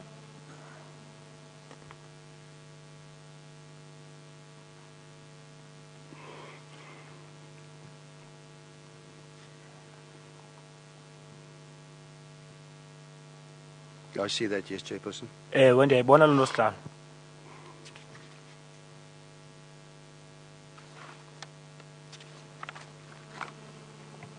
At around 13:30, there is a special JOCOM meeting called as you deal with it against paragraph 22. Ngecala emva kwentsimbi yokuqala ke ngoku kubekho nye intlanganiso ke ngoku ibikho phaa eJOCOM othetha ngayo. That is correct, Chairperson. Kunjalo sihlalo. Can you tell us more about it? Ungasichazela ngayo. Chairperson, prior to that meeting at 13:30, Major General Mpembe briefed the Provincial Commissioner, General Mbombo. Phambi kwalaa ntlanganiso ke ngoku uGeneral Mpembe waye wanika ingxelo kuGeneral Mbombo. I was partially present during that briefing. Zange ndibekho ixesha lonke ngexesha kwakunikwa lo ngxelo. But and she was also there from time to time, so she was aware of a number of the happenings. It was not as if she's now receiving the first information of what has transpired on that day. Wayeba khona yamaxesha athile ayisuba ngowayifumana yonke into nalapha iqale khona bakwenzeke ntoni ngalamini. But he indicated the feedback that we received from the operational commander. Wayichaza ke ingxelo esifumene phaa ku-operational commander. He indicated the change in behavior of the people. Wachaza ke ngokutshintsho lesimilo apha ebantwini. He indicated the threats that's been made by the leadership of the protesters to the police.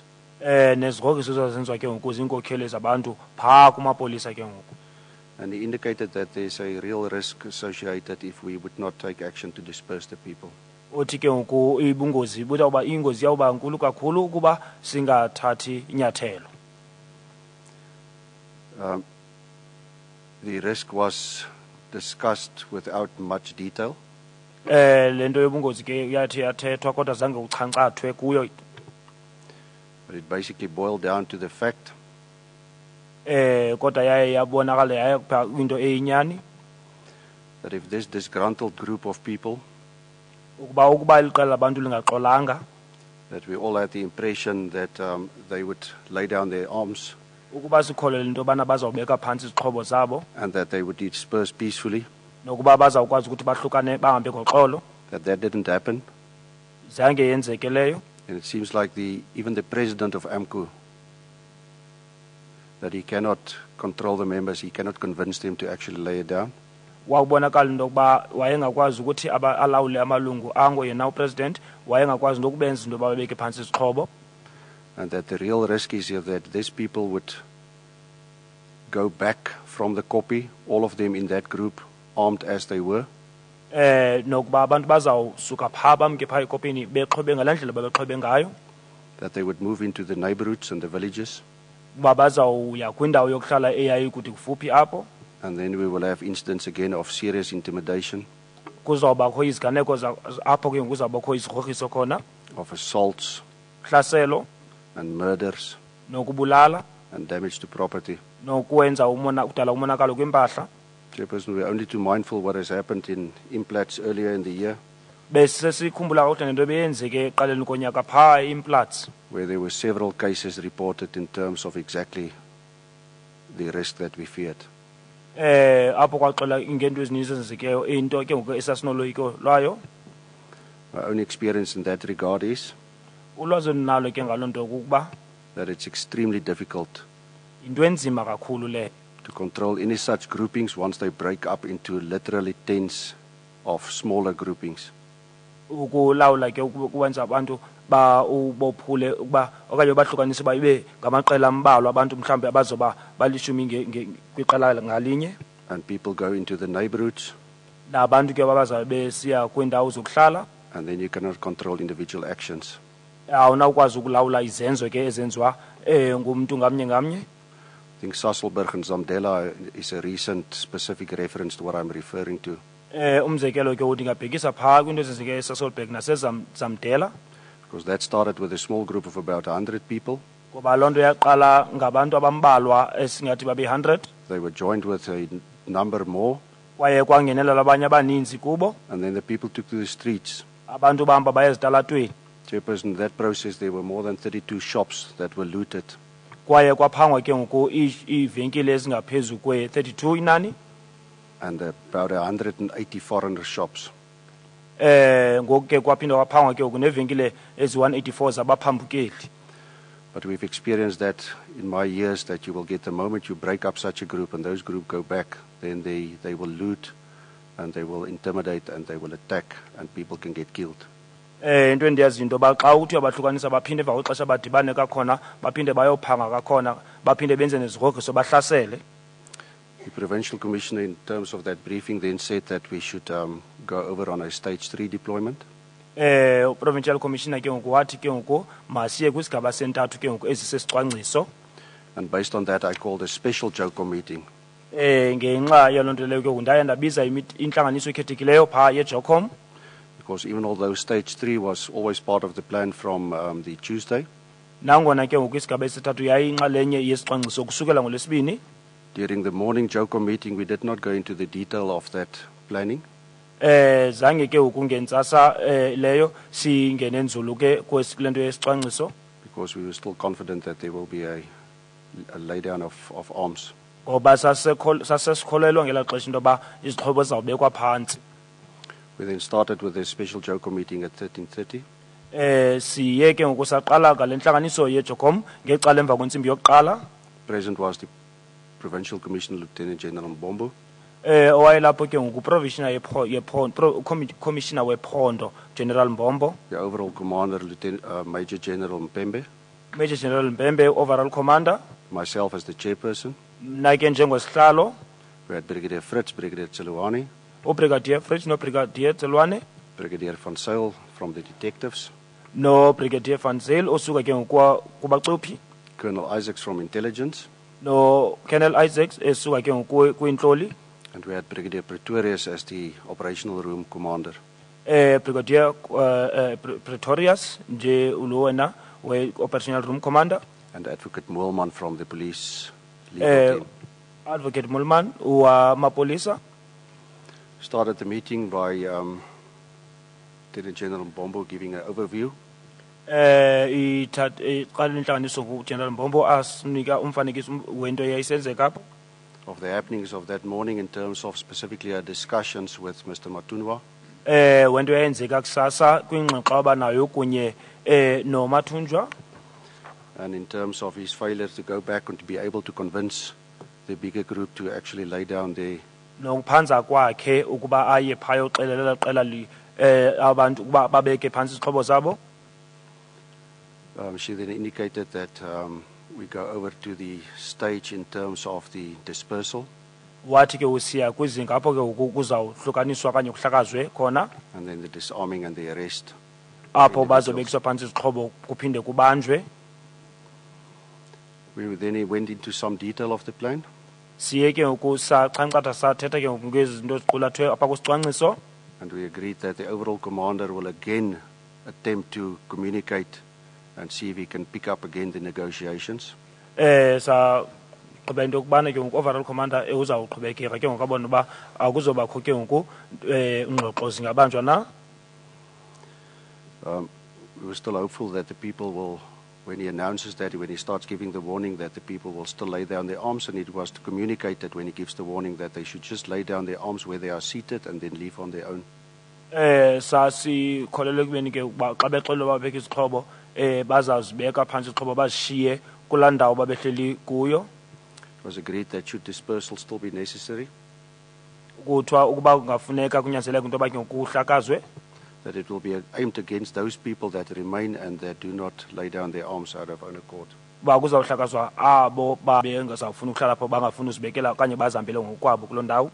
And then in the process of dispersal to isolate the people into smaller manageable groups, Apho ke ngoku kwakuzohlukaniswa abantu benziwe amaqela ambalwa abazawukwazi ukuba alawulwe, confiscate the specific arms, kunokuthatha ke ngoku izixhobo ezithile and to perform arrests.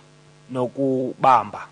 And after that, there will be a further sweeping of the area for weapons, Nokuba kukho utshayelo okuza kwenzeka xa kufunwa ke ngoku izixhobo, and that would entail the involvement of the TRT on the smaller copy adjacent to the big copy, loo nto ezawuquka ke ngoku ne-TRT ezawukwenza loo nto phaa ke ngoku kwintaba le yayincinci yona.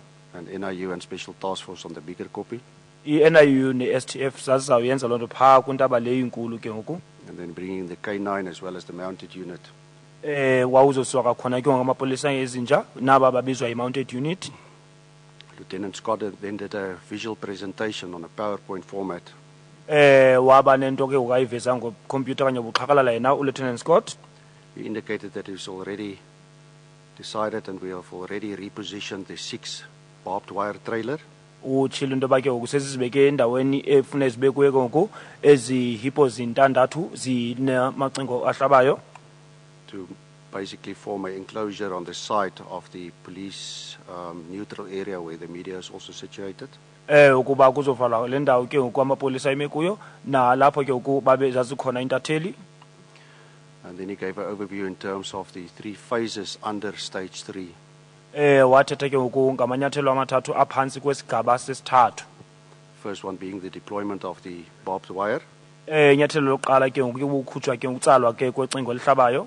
Phase 2 being the 2 lines that we will form Okwesibini ke ngoku imigca le yesibini kufuneke kumiwe ngayo kuyo. with the public order policing members in the armored Nyala vehicles. Amapolisa props kwi-hippo lena ke ngoku ikhuselekileyo. And the water cannons in the middle. Iinkanuni ke ngoku ezi zamanzi zona zisembindini. He reiterated the force in continuum, the force in continuum process, Wayithetha ke ngoku nandlela azoqhubekeka ngayo. which started off with the warning Apho ke ngoku uzoboniswa ukuqala kukhutshwa kwesilumkiso. and then the advance line moving forward, umgca ongaphambili bakwazi ukuba bahambe baye phambili. utilization of water cannons, Ukusetyenziswa ke ukwenkantolo zamanzi, the stun grenades and the CS gas, iziqhushumbisi kunye nezintywizisi, and then the rubber bullets, Chairperson. neembumbulu ke zerabha. Also then the TRT to be deployed as a backup for public order policing during the dispersion, Ke ngoku nabo aba be-TRT bame baxhase aba be-POPs, and with a specific responsibility that after this group would be broken into smaller manageable groups, that they will clear high ground and that they will actually perform these arrests. nokuba ke ngoku emva kokuba abantu bahlukaniswe benziwa amaqela ke ngoku amancinci bazawukwazi ukuthi bababambe. The phase 3 of that was then the actual encircling, so the prior was the sweeping of the closest copy, and then the phase 3 in terms of where we would actually encircle the people and carry out the Yesithathu ke ngoku le apho ke ngoku abantu babezothi barhanqwe khona. I then indicated that Colonel Scott, accompanied by Brigadier Pretorius, must travel to the forward holding area, Dithe uKenneth Scott ehamba no Brigadier Pretorius baye kulaa ndawo ke ngoku yokulinda, and that they should go and personally brief the commanders in the forward holding area. banike ingxelo ke ngoku commander baphaa kwindawo leyo yokulinda. I didn't want to do it over the radio, Ndandingafuni uyenza loo nto ndisebenzisa ke ngoku iwokitokezi, the one side because information get lost in terms of trying to explain that. ngoba kaloku ulwazi luye lahleke xa uzama ukucacisa into elolo hlobo. But we were also mindful of the police radio that was robbed on the Monday. Sasinolwazi kwakhona le radio yamapolisa eyathi bakhuthuzwa yona ngoMvulo. If I can remember, somewhere on Tuesday there was a report made by a police officer that he heard somebody trying to speak over the police radio network. Ingxelo endifumene into yoba bake bava umntu othile ozama ukuthi athethe ke ngezi walkie-talkie okanye radio zamapolisa. And he said it was just clear to him that this was not a police officer. Uthi indlela amvakayo kwakucacile uba lo mntu wayethetha engasilipolisa. The reason why I've sent Brigadier Pretorius as the operational room commander to accompany Colonel Scott Yilona ndicele ke ngoku Brigadier Pretorius akhaphe uKenneth Scott was so that she can also be totally familiar in terms of the deployment, kuba abe nolwazi kwakhona into yoba abantu baye bathunyelwa ngendlela enjani, that she can again confirm the call signs, azoqinisekisa kwakhona neempawu ke ngoku zemfonomfono ezo.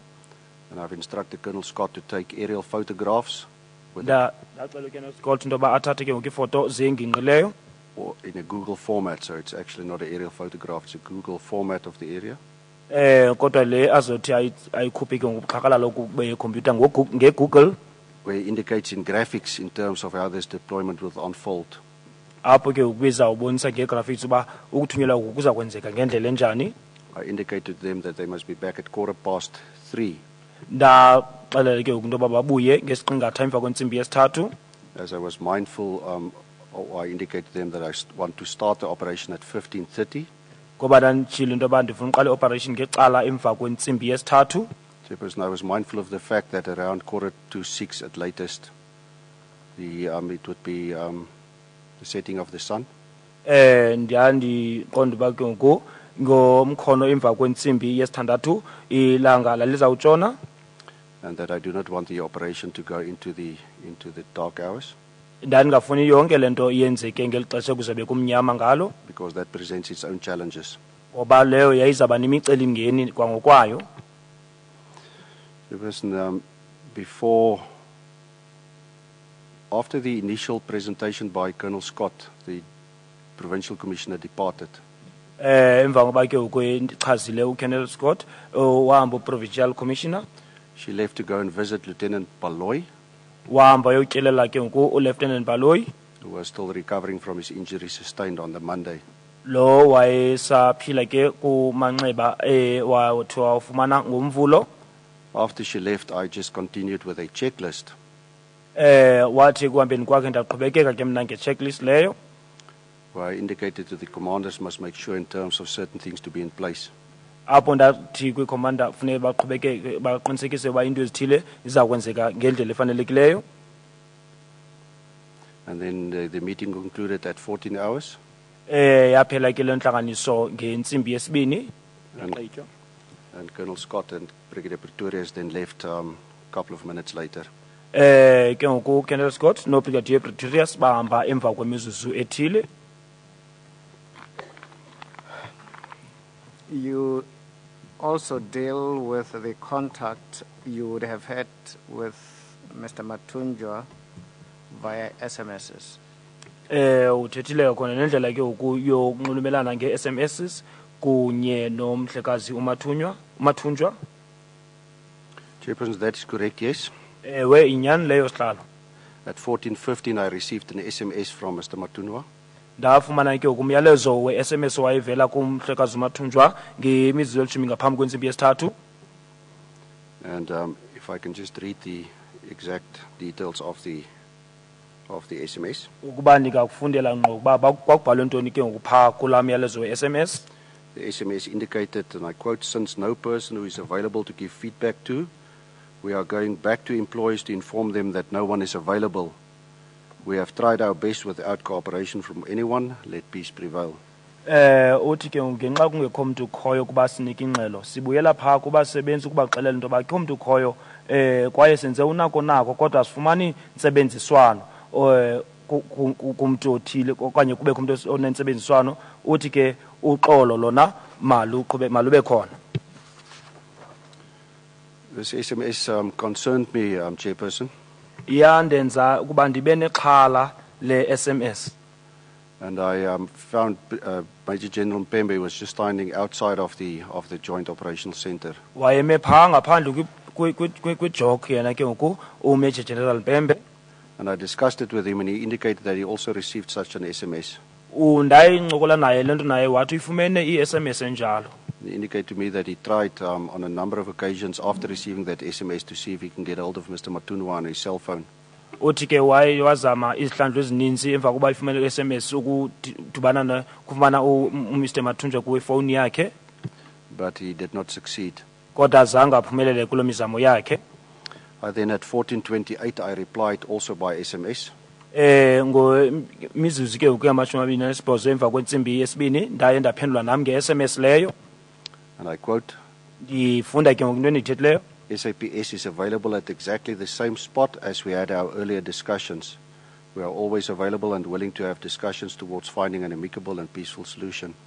Ndithi ke ngoku mna ke ngoku i-SAPS ihlala ikhona kwakuloo ndawo apho sasinentlanganiso yethu ngaphambili. Sihlala sikhona kwaye sizimisele ukuba sibambe ingxoxo ezizawuzisa ekugqibeleni isisombululo esizawusixola. I did not receive a response from him. Khange ke ndifumane impendulo ivela kuye. And it was my understanding from Major General Mpembe that some of his delegation, of the AMCO delegation, indicated that Mr. Matunwa was at the JOC area. Kwinto endiyivileyo ke ngoku phaa eyayithethwe ke ngoku ngabantu bakhe into yoba umhlekazi uMathunjwa ke ngoku wayephaa kulaa ndawo yeJOC. And that must have been the time when we had the special JOCO meeting. Ngiciba kwangeli xesha ke ngoku sasibambe intlanganiso khethekileyo yeJOCO. And he indicated to me that it's his understanding that Mr. Matunwa is upset. Uthi wayeqonda into yokubana ke umhlekazi uMathunjwa ucaphukile. I then asked the Joint Operational Center, I think I asked Brigadier Pretorius, or it might have been one of the radio operators. Mhlawumbi andicingi into yoba ndaxela uBrigadier Pretorius okanye aba ke ngoku basebenza ngee-walkie-talkie ezi. To speak to Major General Naidu at the Forward Holding Area 1.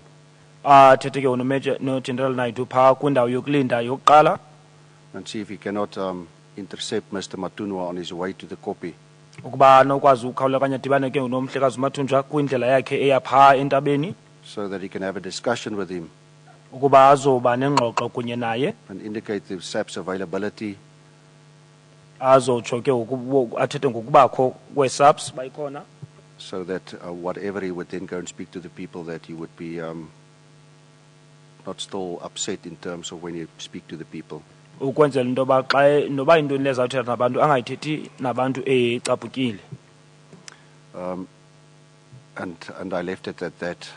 It's my understanding later on that they did not manage. He drove past that forward holding area. He did not go through that area. He took another route, and they saw him as he approached the actual copy again with his vehicle. Into endiyaziyo ke ngoku ekuhambeni kwakhe siya phaa entabeni zange agqithe kulaa ndawo bahamba ngenye indlela kodwa bambona xa efika phaa entabeni.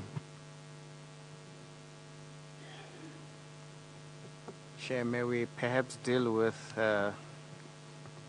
what then happens after lunch? Very well. We will take the lunch adjournment and resume at 2 o'clock. Sisayogcwalisa ke amathumbu siyabuya kakhona ngentsimbi yesibini.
commission starts.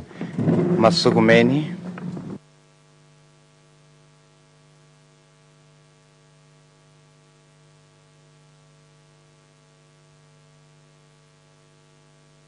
Commission resumes. You're still under oath, Major General. Mr. Semenya, I take it you've got some more General questions. sangaphansi kwesifungo nangoku. Indeed, Chair. Before the break for lunch, we had just dealt with the SMSs and what they were saying, and you had dealt with paragraph 24 of your statement. That's correct, Chairperson. Phambi kokuba siye ekutyeni besiphaya ku paragraph 24 statement sika General. Can you tell us what you have under paragraph 25? Uzasixela ngokuba kunantoni kwi paragraph elandelayo 25. Chairperson, from at 15:30 when I wanted the operation to start, Mr. Matunua was at the copy and he was busy, so the operational commander reported that back. And based on that, he was obviously given permission to continue with the process of allowing him to conduct his address his members.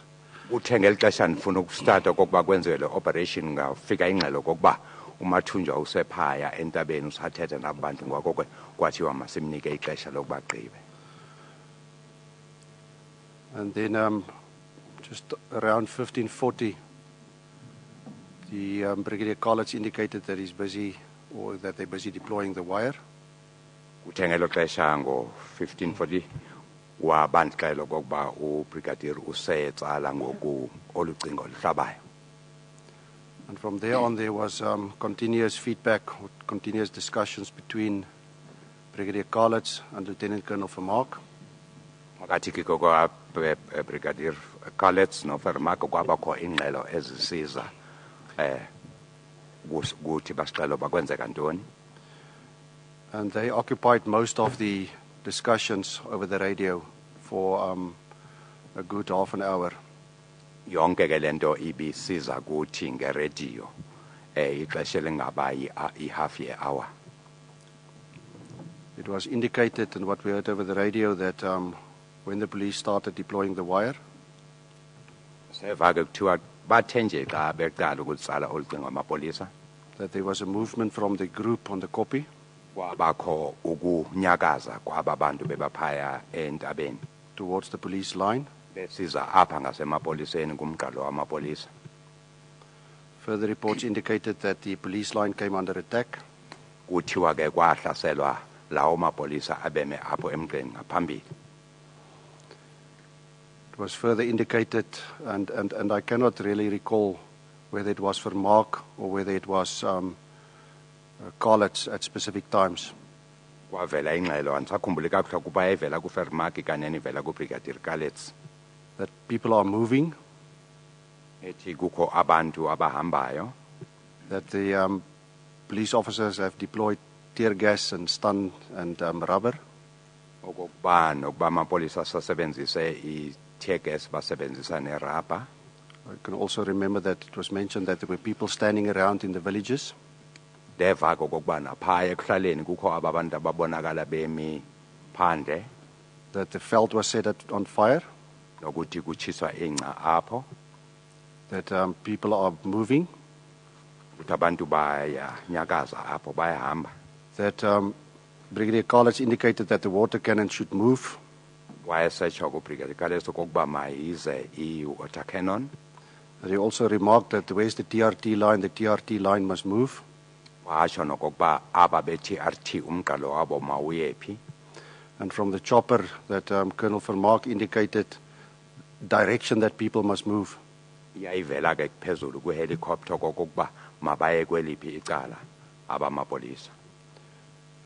There was a stage where Brigadier College indicated that the people must not engage unless you being engaged, or words to that effect. Kukho apho athetha khona ubrigadier College okokuba makungabikho uhlaselo oluvela ngasemapoliseni ngaphambi kokuba livela apha kokuba qhankqalaza.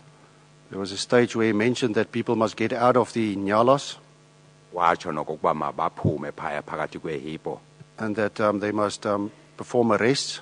wathi bazame ukubamba ukubopha ababantu. I can also remember that he said, take the panga, take the panga.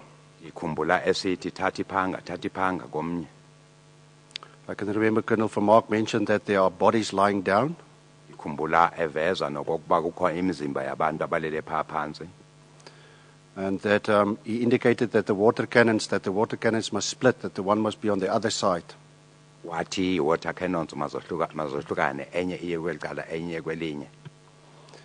He has also indicated to a group of officers, I think it was to TRT members, a direction that they should move. Wapha kho umyalelo awunikeza kwamanye amapolisa ndicinga uba ngaba be-TRT ukuba mabahambe. And he's indicated that there's a gap or area where the people will go through. Thetho kokuba kukho isikhewu ekufanele sivalwe apha abantu bazawuphuma khona. And he indicated then that the water cannons must stop spraying, which Brigadier Collins then repeated, and he said, water cannons stop spraying. Watsho kokuba mazi yeke ukutshila amanzi water cannons. Ubrigadier wawugqithisa ke lowo mlayezo. And that the group or the people that they are encircled. Watsho ko aba bantu sebaganqiwe. And Brigadier Collins indicated that the people must get out and perform arrests. Wathi ke mabaphume apho bayobopha aba bantu. That is the flow, not necessarily in that order, Chairperson. Kwa ingxelo yayihamba kodwa mhlawumbe ngayi ngolu hlobo ngendlela endiyikhumbula ngayo. Can we, General, break this into the scenes as we now are told? There is scene 1 and scene 2. Shall we start with scene 1? What are the reports that you receive around what happened at scene 1? Masizame ukuyihlukanisa ke lento siqale ngesihlakalo sokuqala kwenzeka ntoni apho kube siza kwesesibini kuba kwenzeka ntoni kwesesibini. Chairperson, the picture I had in my mind whilst it was unfolding was that there was all of this are happening within the area of the copy. Umfanekiso nanawo njengoba ndisiva lento kokuba yonke lento ndithetha ngayo yayisenzeka phaya ekopini. And that when the people were regrouping and that the people at the copy, I saw them that the people then basically moved back to that copy area, the bigger copy area. Akuthiwa abantu baphinda umva bendibona abantu abaphindela kula copy kule ntaba enkulu. In terms of the feedback I received and what has happened at now known as scene 1, Lento ndandiva kwakuyingxelo eyayivela kwesahlakalo esisokuqala. that when the barbed wire were deployed, Ukuthi ngelixesha kutsalwa ucingo olu there was a movement of a sizable group of protesters, kwabakho iqela elithize labaqhankqalazi eleza phambili probably around 400 plus. beka ke kuma And khulu amane mhlawumbe ugqitha kancinci apho. Shall we break it a little bit there? Make sithi kuyimisa apho. And General, perhaps unless there are objections that will come, I would wish to solicit your evidence in relation to the video material that you have had an opportunity to see as well. Mandithi ke ngaphambi kokuba kho mhlawumbe oxabama abanengxaki ngalonto mawusixelele njengoba uyibone kwimifanekiso le oye waboniswa yona.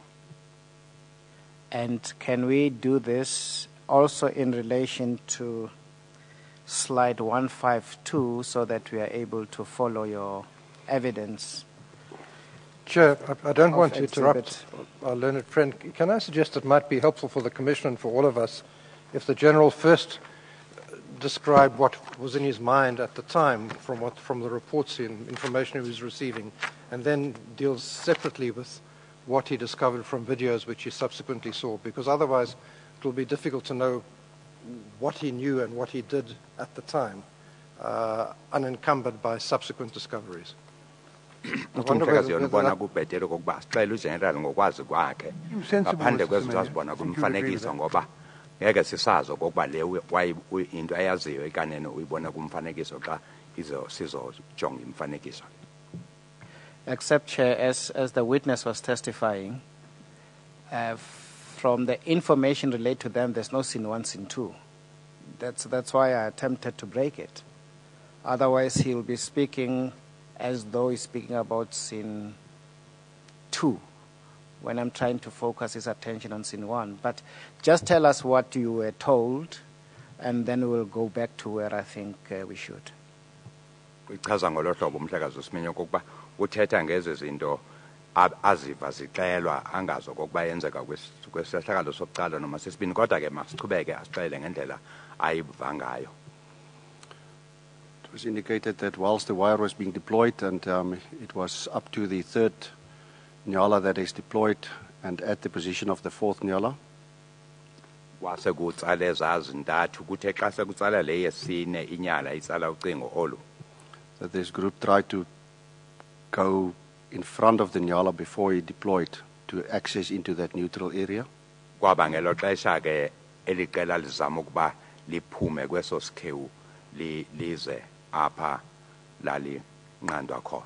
That there was the first incident of where the police then responded in terms of utilizing rubber and stun and CS, if I'm not mistaken.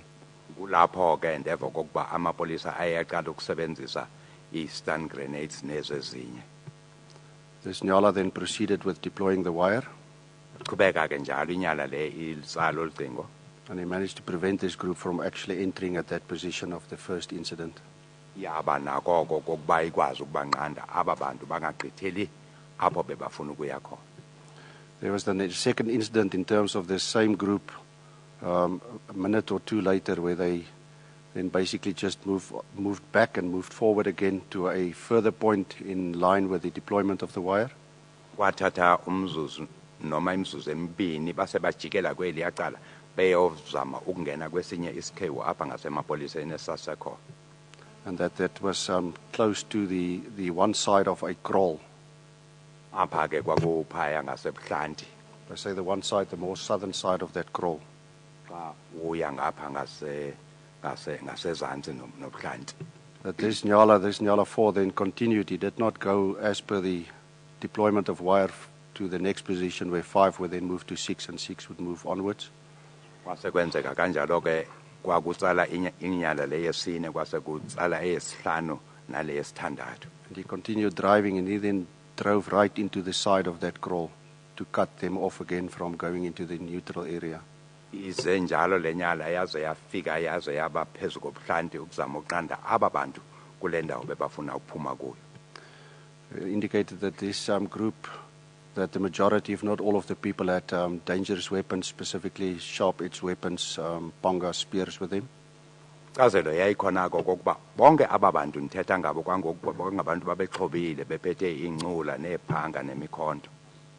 And that they were also shooting from this group Kwakukhona ke nodubulo laluvela kubo abo bantu at the police line.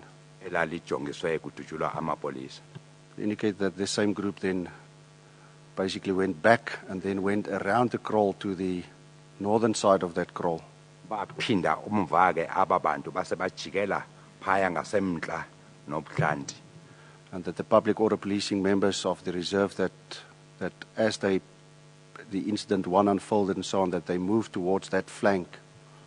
Kwase kuthi amapolisa lawe POP abebekwe apho nawo abeseya kwelo cala.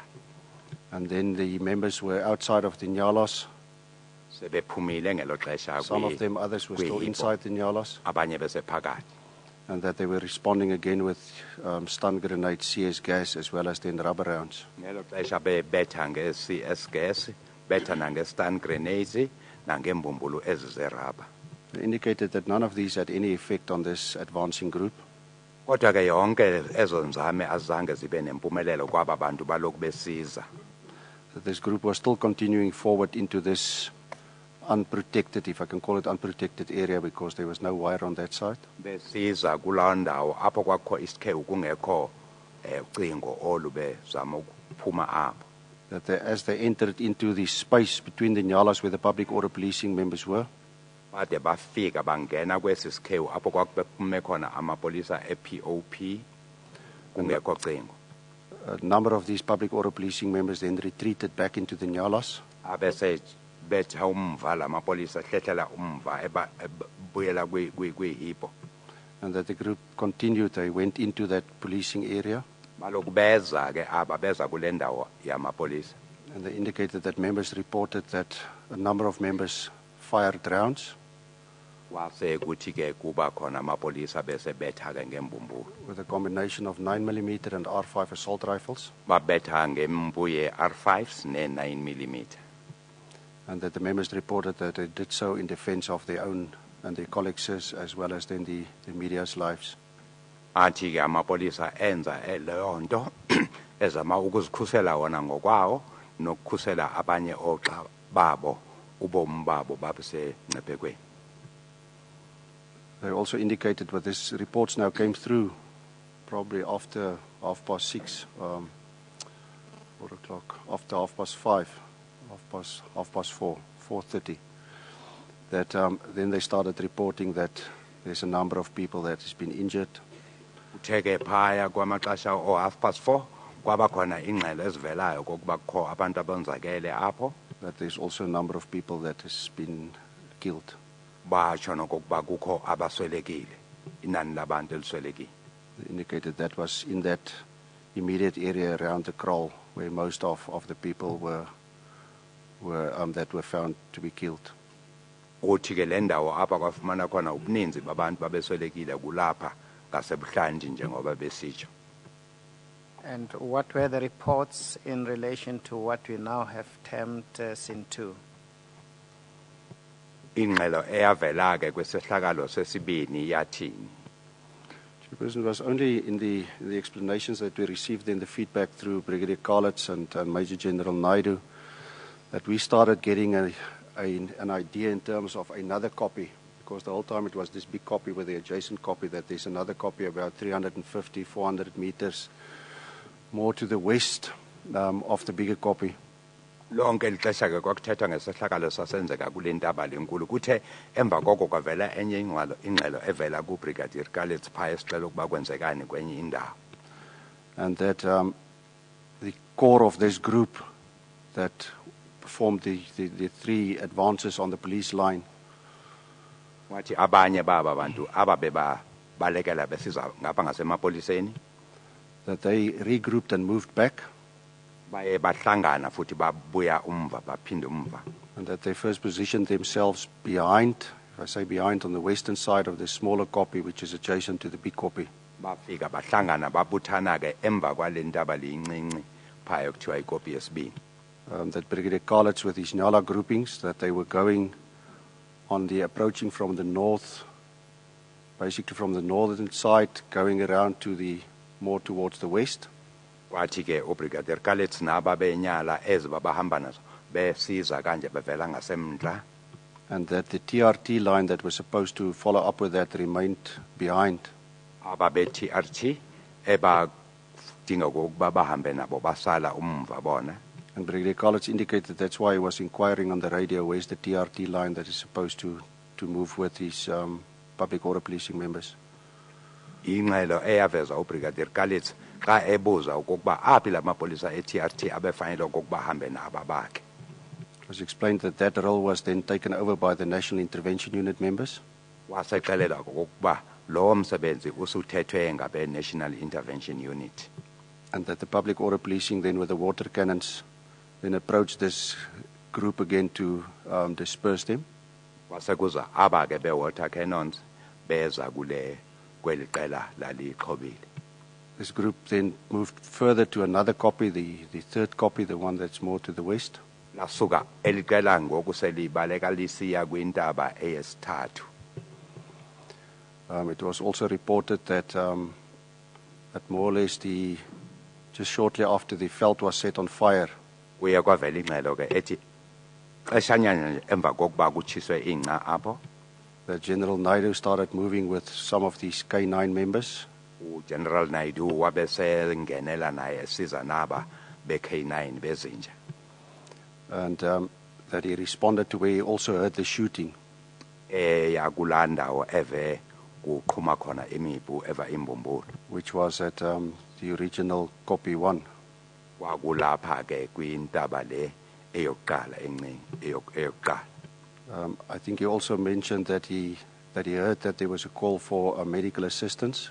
Wayiva ke nengxelo okokuba kubizwa abezonyango okokuba beze ngokukhawuleza. And based on the felt that was set on fire as well as the medical assistance required and the shooting that he heard, Ngalento abeyivile yokudubula lapha nalento yokokuba kwase kutshiswe nengcaphaya. he first left the medical personnel that was at his holding area, who was now at the time at the what is known as immediate reaction area 1, which was just behind the bigger power station. Wabe seshiya abake bezonyango sebefikile kulandawo apho kuthiwa holding area 1. Indicate that they must remain behind, Wathi mabasale apho. so that he first go and with police officers to go and see if the area is safe so that they can respond to the fire as well as to the medical. Wenzele okokuba bangene bona njengesibonisa bayolojonga ukuba ikhuselekile na la ndawo ngaphambi kokuba bangene bazokwazi nokuba kubekho aba bazawucima umlilo. It's indicated that it is way there with his K9 members. Ngeli xesha siya phaya ke naba be-K9 He had to move past or in close proximity to this third copy. uye wagqitha kufuphi nale kopi yesithathu. General, we will deal with the actual evidence with General Naidu and the other members who are on ground. I'm just trying to obtain your evidence in relation to your experience and what we see in the documents. Can I now invite you to go to slide 152, Exhibit L? Sizawuya kumfanekiso 152 apha ku-Exhibit L emva kokubeni umhlekazi uSminye emxela okokuba le ayithetha ngoNaidu siza kuyithetha izawuvela xa sekungqina yena umhlekazi uNaidu.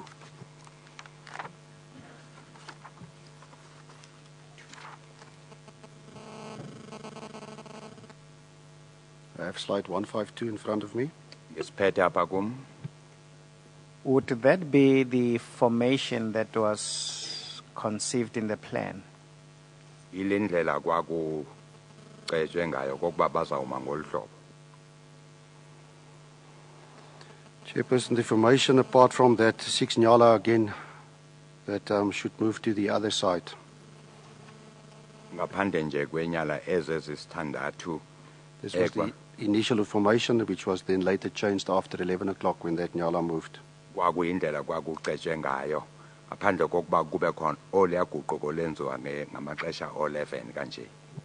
I just want for now to solicit your opinion, your evidence in relation to the topography there. The topography is what was there at the time, am I right, General?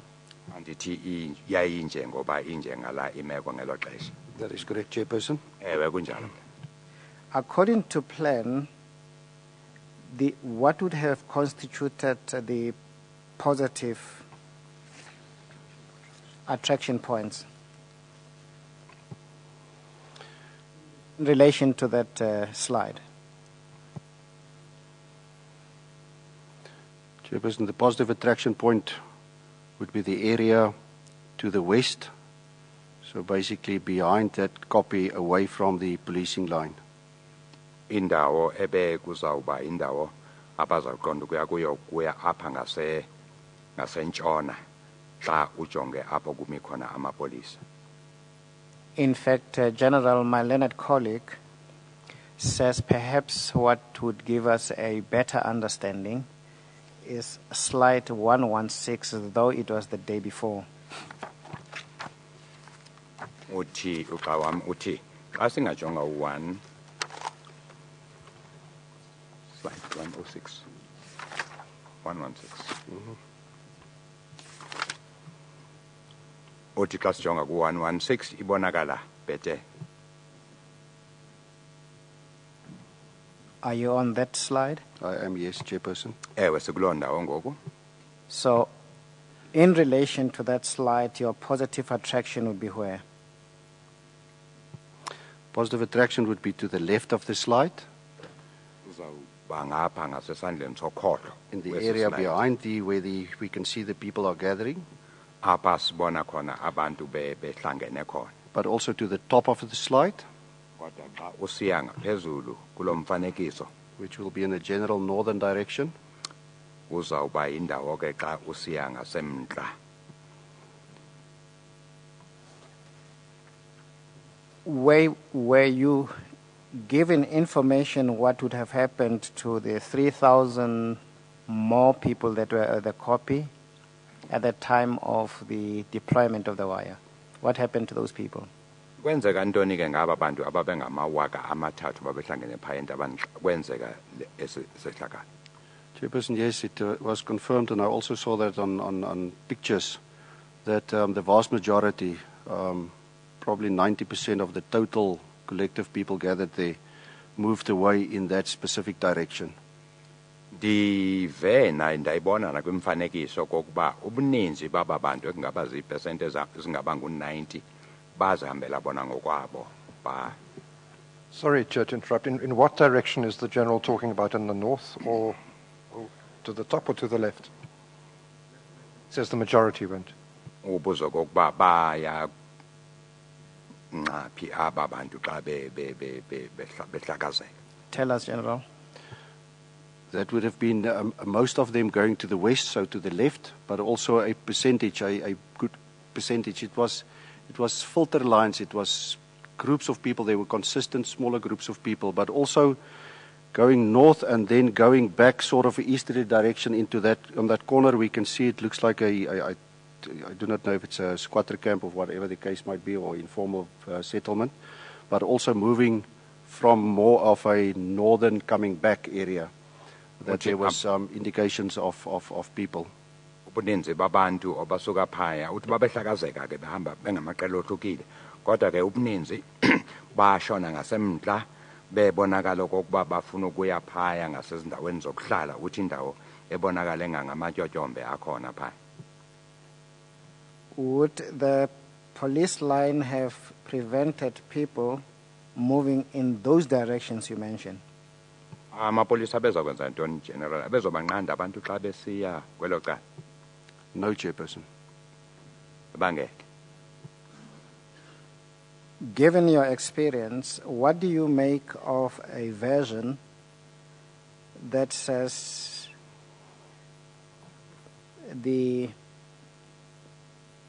what you call the warrior group, the small 300 to 400 member group, were unable to go to the informal settlement except through the police line? Uthini ke general ngengxelo evezwa ngaba abakuthiwa ngamachantliziyo athi bekungekho enye indlela bebangayo ngayo phaya ekuhlaleni phaya ematyotyombeni ngaphambi kokuba badabule apha kumapolisa? Chairperson, no, that cannot be. There's that police line was about not even 400 meters. Haya kunjalo ubude balomgcawo amapolisa babungagqithi neemeters ezingu-400. The police line was 5 vehicles in a straight line, with the 6th vehicle turned back towards the police. Kuzinqwele ezinhlanu zamapolisa zime umgca owodwa ezinye zijonge apha emva ngasemapoliseni. My experience in terms of any public order event and any major event when there's obstruction placed by the police is that people move away from that and not move towards that.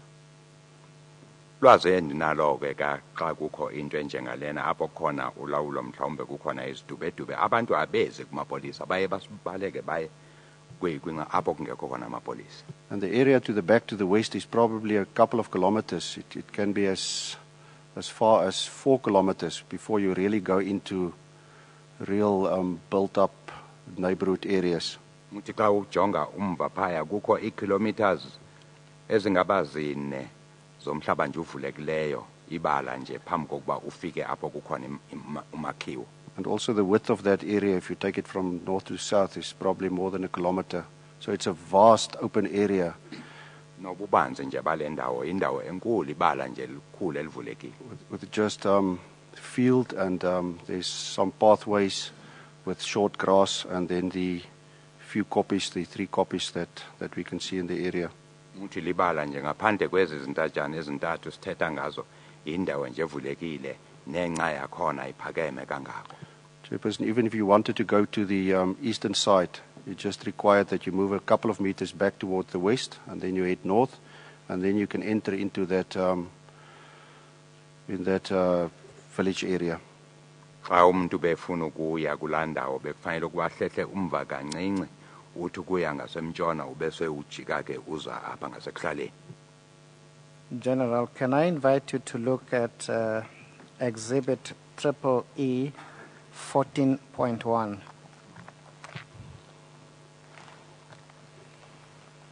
Thetha ngalo exhibit ngoku EE athi makayijonge ugeneral. Exhibit EE 14.1.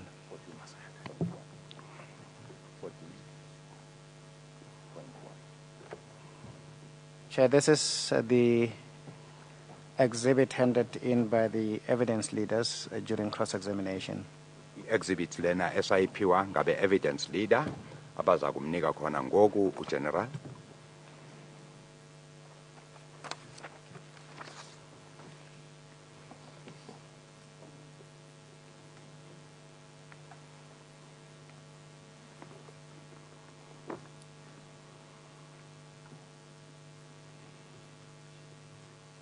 I have Exhibit EE 14.1. It seems like an aerial photo in front of me, Chairperson. Ndiphethe le exhibit ibonakale ngaba ngumfanekiso othethwe phezulu umuntu esemoyeni. This more or less represents what was seen from the helicopter on that day. Lena ke into eyayivele kumfanekiso owuthethwe ku-helicopter ngaloo mini. Take note, Chairperson. Ndiyayibona loo nto. What do we make of the evidence that when the barbed wire was deployed, it was going to encircle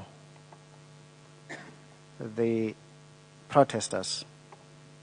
Uthini ke ngale nto evela apho ukuba ucingo olu xa lutsalwa phaya kwakuzawurhanqa aba bantu ngalo abaqhankqalazi.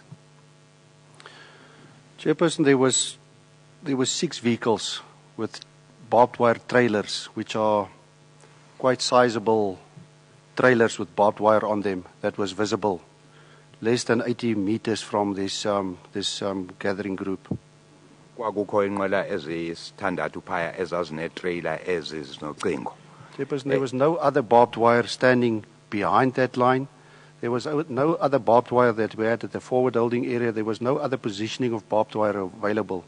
Ngaphandle kolucingo olwatsalwa apho laluvelile kwakungekho ezinye ingqola kungekho olunye ucingo elafakwa noma latsalwa. It was in a clear line and it indicated the actual gaps between the vehicles, what would be the movement when they deploy.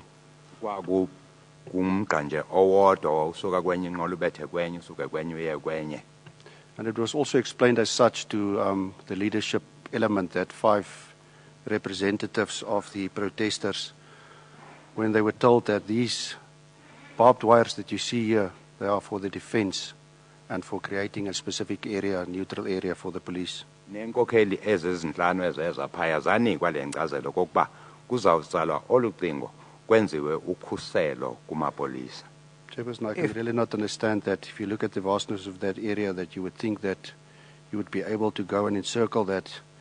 If we would go around that copy, to encircle that copy, it's probably 1.3 kilometer of wire that we will need. Kwakuyinjongo yokokuba kuhanqwe ikopi leyana kwakuyawudingeka ucingo olungaba zikilometer. In fact, when we look at EE 14.1, what would you say is the positive attraction there? Chairperson, if we look to the top, slightly to the right top corner of the picture, Xa ujongela umfanekiso apha uya phezulu kuwo njengoba ubona nje. and we take the whole line from the police barbed wire nyalas that's positioned, that we see 3 of them, and then we see another one that is at the first smaller kraal. Sijonge njengoba zimile inqwela zamapolisa nalenye yesithathu eme apha ecaleni. And you take that whole area Thathe yonke loo ndawo. To that corner, but also to the right-hand side of the photo. Usiza apha ngasesandleni esisekunene senantsika somfanekiso lo. Chairperson, then you'll see what I meant where I said you can just move a couple of meters back towards the west, and then you can move to the right of the picture, which would be the north area, and then you can enter that total area. Because as we can see the people standing around, there's also roads, a number of roads that's leading into the area. So if you needed to go to that specific, more to the eastern side, then that was a way that you can still access that area. Njengoba ndichazile nje xa umuntu besuka phaya kwakufuze nje bethumva kancinci abeseza apha ngasesandleni sokunene besivuleka ke indlela yakhe yokuya phaya emajojombeni kungekho nto engamnqanda apha. Do we also see the groot copy there, the big copy? Iyavela nalinkulu intaba apha kulo mfanekiso. Chairperson, yes, I see it close on the left-hand side, just to the left of that rotor blade of the helicopter. Ewe ndiyayibona xa ujongela umfanekiso. Ewe ndiyayibona xa ujongela umfanekiso. Can I invite you now to look at EEE 14.2? Xa sijonga ngoku i-EEE 14.2.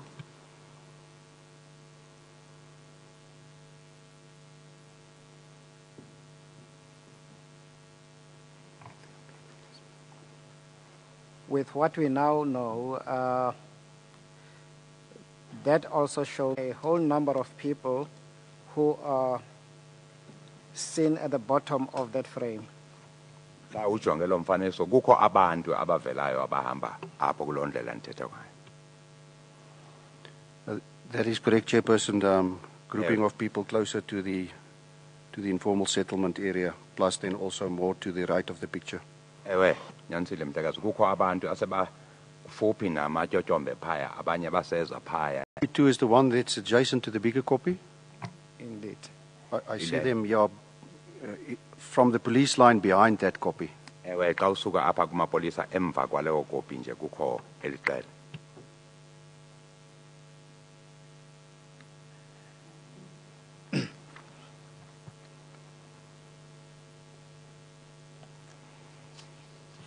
General, I would want to deal. Mbuza umgcini sihlalo ukuba ugqibile nomhlekazi osiminya ngale mfanekiso bekade sithetha ngawo ngoku. Maybe let's finalize your statement, in general.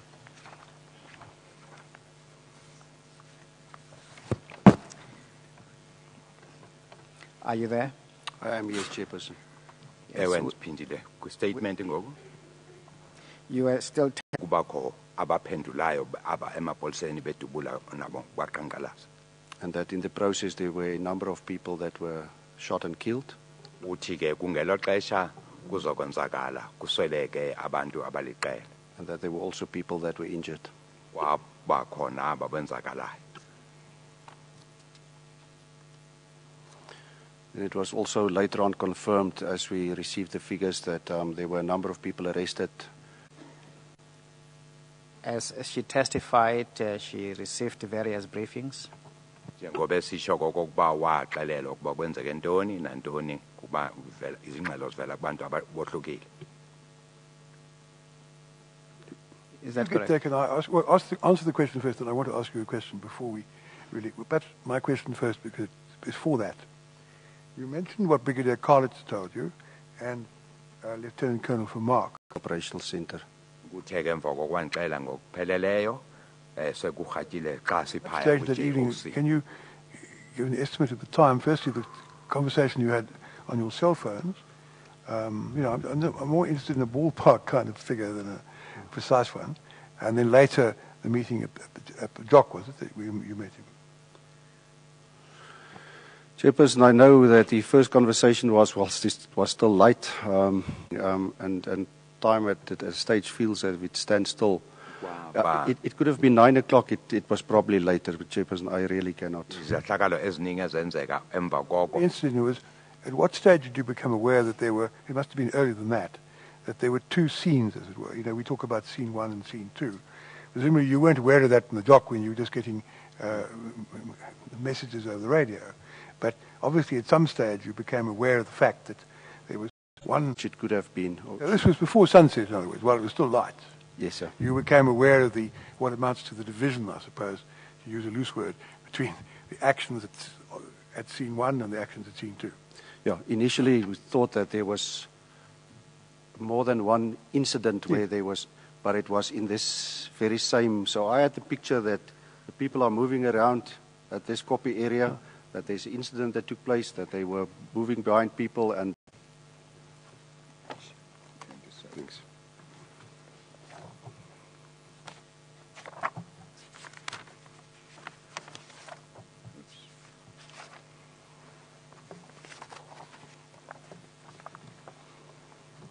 Has an entry against the time 1920, has an entry phawandixelela emva kokuba seyinzile le report yokuqala esehambile. On the previous page, there's a reference, page 25, to, it's all part of entry number 1018 at 1610. The jock, the Major General Nadi informed the jock medics must go to the kraal. Now that's obviously earlier than that, isn't it?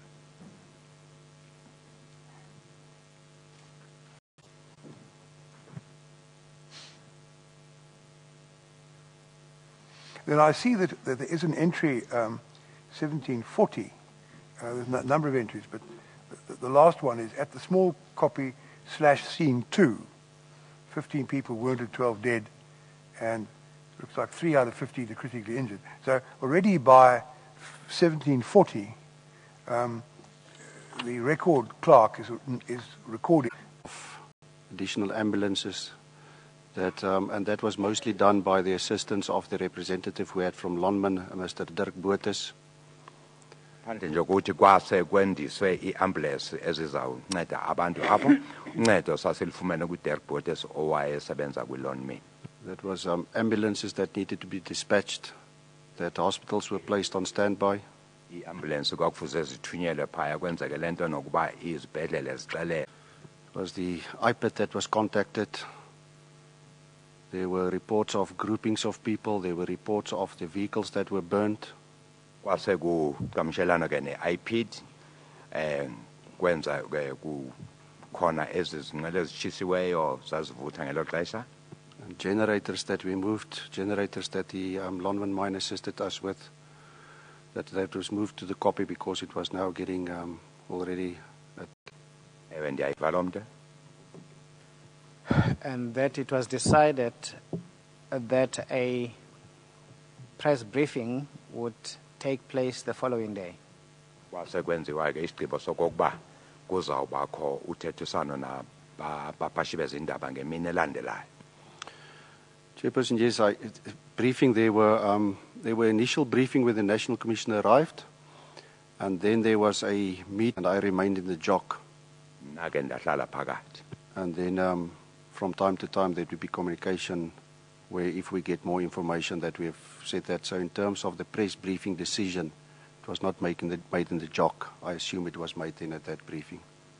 Ndicinga okokuba lento yokokuba kuzawubakho ingxelo kubapapashi bezindaba ayenziwanga apho eJock mhlambe yathethwa kwenye indawo. Was the National Commissioner briefed? Makuloo ndawo. Did you assist Lieutenant General Mbombo to brief the National Commissioner? Waba luncedo kuGeneral Mbombo xa enza ingxelo ku-National Commissioner. Chairperson, no, I did not brief the National Commissioner. Andizange mina mhleka. Even although I was present at that jock area. Noma ke ndandikhona apho kwijock ngelo xesha. At that time we were running around. I got update. I SMS'd it, or I would speak to General Mawela mostly, or to Colonel Scott, who was busy also sitting in that group. Now, you say they constantly approached you, contacted you for information. So you use the plural. But was there one particular person who was sort of coordinating the receipt of information, or were there a number of people who asked questions? Chairperson, it was General Mawela, and it was General Mpembe would ask verification. Yayibalulekile okokuba kwakwenziwa ireport ngelo xesha eyayilungiselwa okokuba ize ibekwe phambi president welizwe urhulumente ngoba wayengekho apha kulilizwe ukuthi xa ebuya yazi ukuba kwenzeke ntoni. Will this be convenient, State Chair? The Commission will now take the tea, Chairman. We resume Ke sithi ukubetha soon after itiya 3:15 kancinci. if we can manage. Enkosi.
You're still under oath, Major General. Mr. Semenya? Thank you, Chair. Sephansi kwesifungo umhlekazi uGeneral. The media briefing of 17 August by the National Commissioner, do you know how that was compiled?